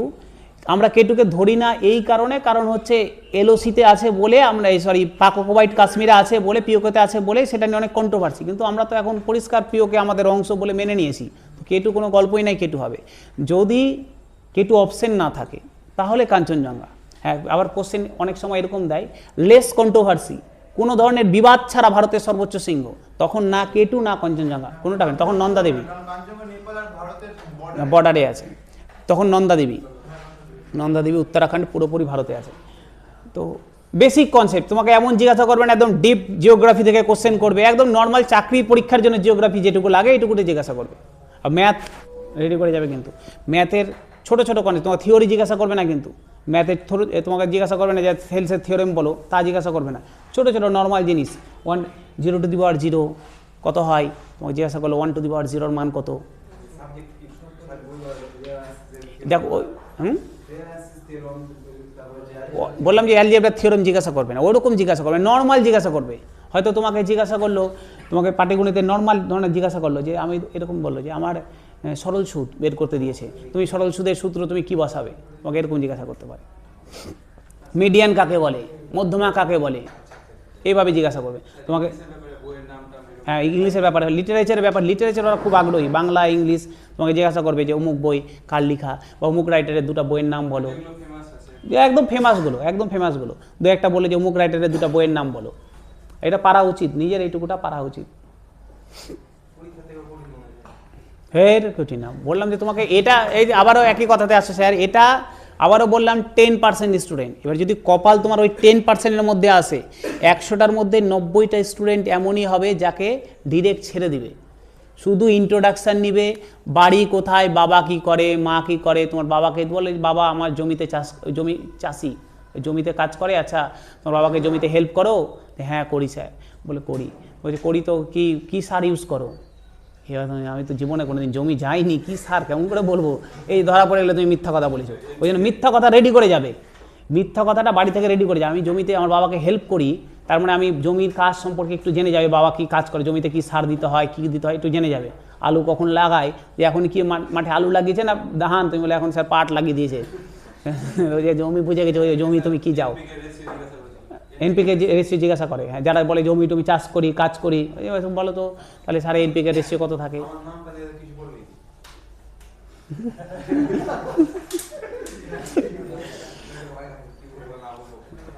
নিজের মতো করে রেডি করবে, রাইট না, নামও রেখেছে যে একদম সুন্দর, রাইট। না না ওরকম কিছু করবে, হ্যাঁ একদম নির্ভয়ে থাকো, নির্ভয়ে থাকো। যদি কোশ্চেন জিজ্ঞাসা করে তো তোমার কপাল ভালো, তোমাকে ভালো নাম্বার দিবে। আর যদি এমনি ছেড়ে দেয় তো ভাববে অ্যাভারেজ দিচ্ছে, এমনি ছেড়ে দেয় তো অ্যাভারেজ দিচ্ছে। যদি কোশ্চেন জিজ্ঞাসা করে তোমাকে একটু থামায়, তাহলে তোমার কপাল ভালো। মোটামুটি তো আগের বার মোটামুটি 10-এর আশেপাশে সবাইকে দিয়েছিল। যে কেউ যদি এখন তর্কাতর্কি করেছে ভিতরে ঢুকে, বিহেভিয়ার তোমার তো বললাম, যদি অ্যাপিয়ারেন্স ঠিক থাকে, তোমার গলার সাউন্ড ঠিক থাকে, বডি ল্যাঙ্গুয়েজ ঠিক থাকে, তুমি যদি ওই ইন্ট্রোডাকশানে ওরা বুঝে যাবে তোমার পুলিশ হওয়ার যোগ্য কিনা, তুমি পুলিশের মতো তোমার ভয়েস কিনা, পুলিশের মতো অ্যাটিটিউড আছে কিনা তোমার মধ্যে, ওইটুকুটাই তোমার 11-12 দিয়ে দিবে। আর যদি ঢুকে মিউ মিউ করতে লাগো, ওই নাম্বারটাই কিন্তু তোমাকেও হয়তো ইন্ট্রোডাকশন শুনে ছেড়ে দিয়েছে, ওকেও শুনেছে, বাইরে জিজ্ঞেসে তোকে কিছু জিজ্ঞাসা করেছে রে, না কিচ্ছু করলো না, শুধু এমনি জিজ্ঞাসা করে ছেড়ে দিল। ও বলছে আমাকেও এমনি, বাড়ি এসে দেখবে ও পেয়েছে 11, আমি পেয়েছি 9, ওই যে আমার সাথে ও মানে টাকা দিয়েছিল মনে হয়, টাকা ফাঁকা কিচ্ছু দেয়নি, ওইটুকুটাতেই ওরা বুঝে গেছে, ওর বলা দেখে যে কে কেমন। বুঝতে পারলে সব তো, তোমার তো এমনি কথা হুঁ আস্তে আস্তে বলো, জোরে বলো, প্র্যাকটিস করো। হ্যাঁ, ইন্ট্রোডাকশন বলবে কেউ, বলতে ইচ্ছুক, ফাইল নিয়ে নিবে, ওরাই ফাইল নিয়ে নেবে, ওরাই ফাইল দেখবে, ওরাই ফাইল প্রথমে ঢুকে তোমার কাছে আগেই এক কপি জেরক্স ওদের কাছে আছে। না তুমি ওই সময় ওখানে আবার সাবমিট করতে হবে, তুমি ফাইল নিয়ে যাবে কি না, ওখানে তোমাকে আবার সাবমিট করতে হবে ফাইল। না দরকার নাই, কেন নিজের ফালতু মাস কেন নিতে যাবে? হ্যাঁ অবশ্যই দিতে পারো, ওটার কোনো গল্প নাই। তুমি ওখানে যখন যাবে কি না, তোমার ভিতরে শোনো ইন্টারভিউয়ের প্রসেস, প্রথমে তোমাকে বাইরে দাঁড় করিয়ে রাখবে, বাইরে লাইন একটা আলাদা লাইন, ওখান থেকে 10 জন করে ভিতরে ঢুকাবে, বিল্ডিংয়ে ঢুকাবে, 10 জন করে, হয়তো 10 জন হোক, 15 জন হোক, 8 জন হোক, ঢুকালো, ঢুকিয়ে এরকম একটা ঘর আছে, আলাদা ঘর, ইন্টারভিউর ঘর না, অন্য একটা ঘর আছে, ওখানে ঢুকাবে।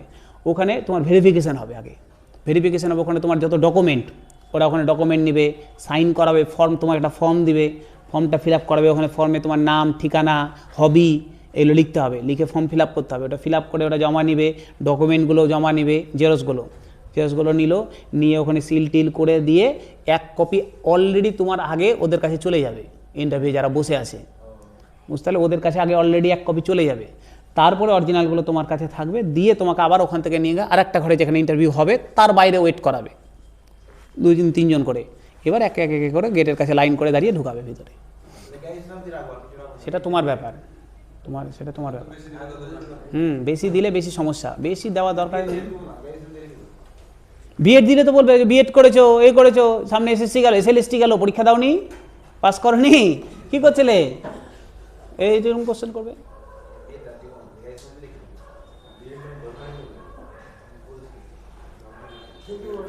হ্যাঁ বলো।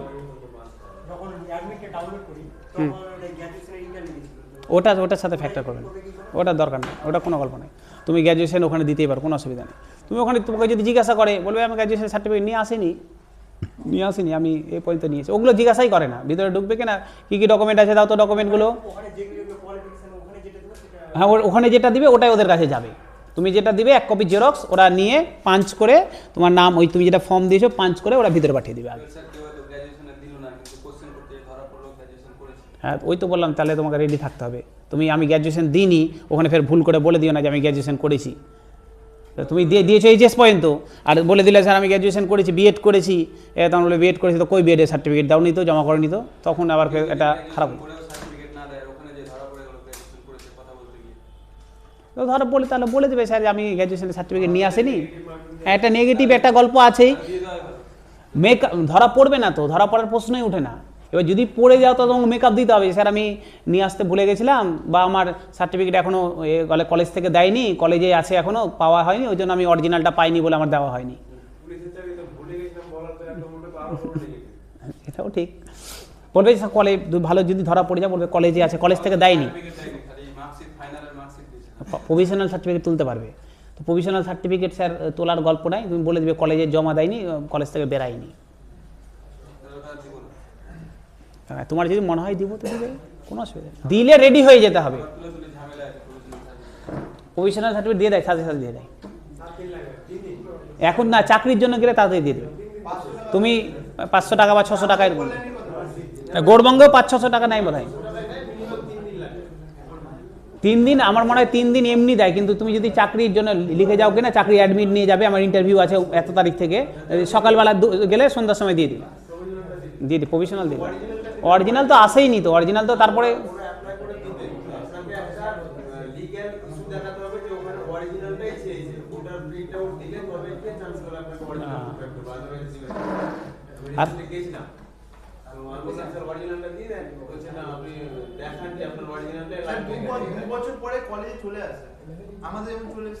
আমাদের গৌড়বঙ্গে 10 বছর হয়ে গেল, কনভিকেশনই তো হয়নি, আসবে কেমন করে? হয়নি তো ইস্যু, মানে কনভোকেশন হবে, যেমন কলকাতা ইউনিভার্সিটিতে 1-2 বছর পর পর কনভোকেশন হয়ে যায়, দিয়ে দেয়। আমাদের তো এখন পর্যন্ত লাস্ট কনভোকেশন 10-11 বছর আগে হয়েছে, তারপর তো হয়নি, তো দিবে কেমন করে? হবে, হ্যাঁ প্রচুর গা ফেলে। 2000 বোধহয় 16 ব্যাচ, লাস্ট 2016 কি 15 ব্যাচের মানে অরিজিনাল এতদিনে দিয়েছে, 16 সালেরটা দিচ্ছে, তারপর থেকে 1 বছর, ভাবো 10 বছর হয়ে গেল, একটাও এখন পর্যন্ত সার্টিফিকেট দেয়নি।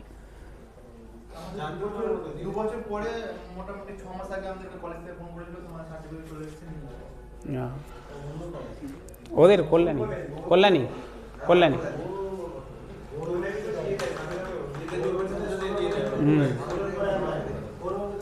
16 পরে নাই, হ্যাঁ 16 পরে নেই, 16 লাস্ট দিয়েছে, তারপর থেকে কনভোকেশন হয়নি, দেওয়া হয়নি। যাই হোক স্যার, এই ছিল রবিবারের দিন ফার্স্ট মক হবে, একটা রবিবার হবে, তারপরেটা জানিয়ে দেবো ওই মঙ্গলবার না হলে বৃহস্পতিবার। তোমাদের তো মালদার তো এখনো ডেট দেয়নি, 29 তারিখ থেকে শুরু হবে বলেছে, 24 তারিখ অ্যাডমিট দিবে, তারপরে জানতে পারবে কবে পড়ছে।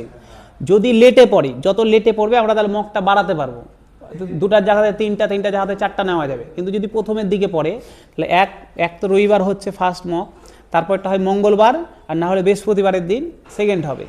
তারপরে যদি না পড়ে রবিবার পর্যন্ত, নেক্সট রবিবারের মধ্যে যদি না পড়ে তাহলে রবিবারের দিন আবার থার্ড মক হবে, ঠিক আছে?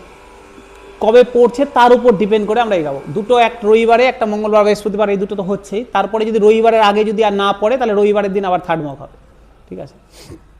বোঝা গেল? আর যদি কারো কোনো মেয়েদের অবশ্য সুবিধা বেশি, হ্যাঁ বোর্ডে মোটামুটি 4 জন। এখন তো সমস্যা একটাই, আগের বার অনেকজন বসাতে পেরেছিলাম, এবার সমস্যাটা হচ্ছে কি, এবার সবাই এসআইয়ের ডিউটি চলছে, সবার এসআইয়ের যারা সবার এসআইয়ের ডিউটি, মানে এতটাই ব্যস্ত সবাই যে রাত 9টার আগে কেউ ঢুকতেই পারছে না পিসে। তো তারপরেও বলা আছে কিছু জনকে, দেখা যাক, ইংলিশ ভাইয়ের থানা থেকে হয়তো আসবে, একজন মহিলা অডিট অ্যাকাউন্ট ডিপার্টমেন্টে আছে, ওনাকে বলা আছে, উনি আগেরবারও ছিল, উনি আসবে, ঠিক আছে? আর যদি কিছু বলার থাকে, জিজ্ঞাসা করার থাকে করে নাও, আর না থাকলে এগুলো রেডি করে দিন, রবিবারের দিন আসবে। বলো বলো, কিছু থাকলে বলো না, মন খুলে একদম। ও হ্যাঁ, কি লাগবে স্যার? লাগবে বেশি কিছু না, একটা অ্যাডমিটের জেরক্স দিবে, যেটা মাঠ পাস করা অ্যাডমিট, বা না দিলেও হবে। যখন 24 তারিখ তোমাদের অ্যাডমিট দিবে তখন 24 তারিখে অ্যাডমিটের একটা জেরক্স দিও। আর হচ্ছে ওয়ান টাইম ফিস 300 টাকা, ওয়ান টাইম ফিস এটা, ঠিক আছে? এটা আর কিছু? হ্যাঁ, গ্রুপে এই নাম্বারে মেসেজ করবে, অ্যাড করে দেবো।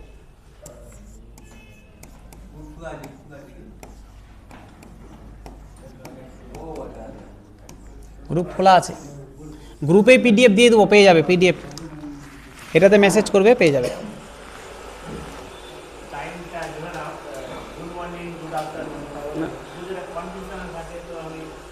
যদি তুমি মোটামুটি তোমার ইন্টারভিউ 10টা 11টার সময় হচ্ছে বা তার আগে হচ্ছে, গুড মর্নিং দিয়ে দিবে, ঠিক আছে? আর যদি দেখো সেন্স অফ অনেক ধরনের অনেক কথা হয়, অনেকে বলে যে কোনো টাইমে গুড মর্নিং বলা যায়, এটা লিটারেচারের কথা, গ্রামারের কথা, যে আমি দুপুরবেলা ঢুকে তোমার সাথে ফার্স্ট সাক্ষাৎ গুড মর্নিং বলতে পারি, কিন্তু এটা তোমার কনভারসেশনে এটা সত্য না, যে আমি বিকেলবেলা যাব তোমাকে গুড মর্নিং বলবো, আমি ওখানে গ্রামার দেখাবো, আমি তোমার সাথে প্রথম দেখা গুড মর্নিং বলছি, এটা কনভারসেশনে সত্য হবে না।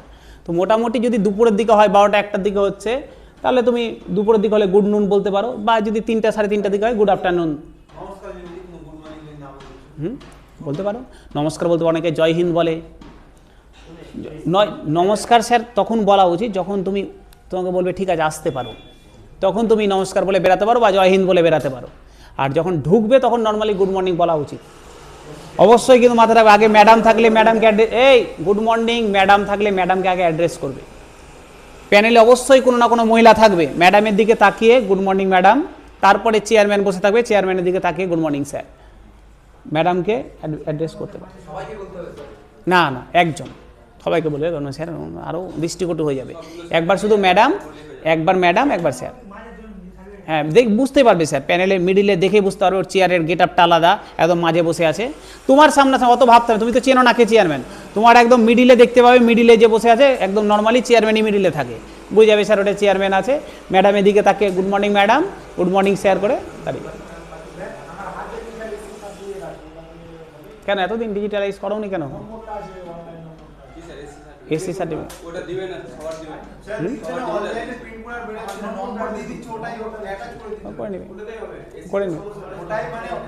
করে নিবে,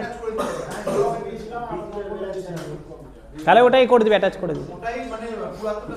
তোমার কোনো ডকুমেন্টের জন্য চাকরি আটকাবে না, মানে এটা নিশ্চিন্তে থাকো, তোমার ডকুমেন্টের জন্য চাকরি আটকাবে না।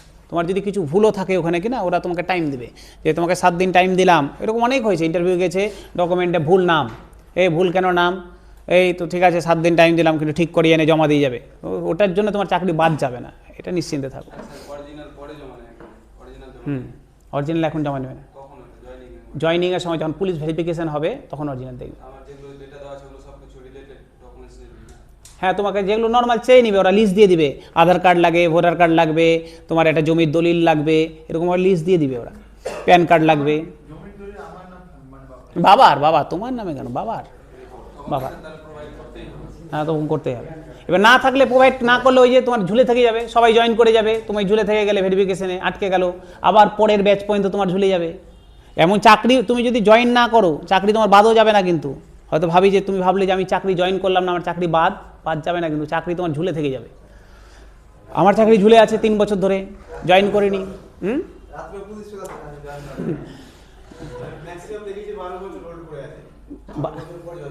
12 বছর আমি জানি না, তবে আমার এখনও ঝুলে, মানে সাব ইন্সপেক্টর আমার জয়েন করিনি, তো আমার ওয়েটিংয়ে আছে, 3 বছর প্রায় হয়ে গেল, 2 বছর পার হয়ে গেল। হ্যাঁ,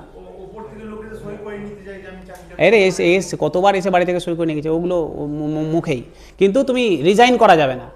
তুমি যদি একবার আনউইলিং দিয়ে দাও, তাহলে তোমার খারিজ হয়ে যাবে, সাথে সাথে ওরা মেল করে দেবে আনউইলিংয়ের জন্য। তোমাকে আনউইলিং বারবার ফোর্স করবে, ফোন করবে, ধমকি দিবে, এই আপনি আনউইলিং দিয়ে যান, যাবো দিব, আচ্ছা এখন সময় নাই, দিচ্ছি, বাইরে এসেছি, দিল্লি এসেছি কাজ করতে, এখন যেতে পারছি না, খুব কাজের চাপ, 3 মাস পরে যাবো, তখন দিব, এই করতে করতে, নাহলে একটা অ্যাপ্লিকেশন করবে, আমার বাবা অসুস্থ, মা অসুস্থ, একটা কোনো সার্টিফিকেট লাগিয়ে দিবে, বলবে যে আমি করতে ইচ্ছুক, কিন্তু এখন পারছি না করতে, পরে করব, পরের ব্যাচে। ওইভাবে তো সবসময় জয়েন করা যায় না, ব্যাচ অনুযায়ী, নেক্সট ব্যাচ হবে তখন আবার জয়েন করতে পারবো। হয়ে গেছে, শেষ, হয়ে গেছে। ঠিক আছে, ওইবারে দেখা হবে তাহলে। মেয়েদের সুবিধা, মেয়েদের কিন্তু মেয়েদের আরও বেশি সুবিধা, মেয়েদের নাম্বার ছেলেদের থেকে বেশি দেয়। মেয়েদের দিকে একটু ওদের কিন্তু সহানুভূতি মেয়েদের দিকে একটু বেশিই থাকে তুলনামূলক। তো একটু শুধু কথা বলার স্টাইল আর একটু ভয়েসটা ঠিকঠাক রাখবে, তাহলে মেয়েদের কিন্তু নাম্বার মানে একদম গড়া, মানে এটা মানে ধারাবাহিকভাবে সত্যভাবে এসছে যে মেয়েদের এটা বেশি পাওয়া গেছে, নাম্বারটা বেশি দিয়েছে, কারণ ওরাও চায়। আর বিবাহিত মেয়েদের তো আরও বেশি। হ্যাঁ, তোমাদের মধ্যে কেউ আছে যারা বিয়ে হয়ে ছেলেদের মধ্যে?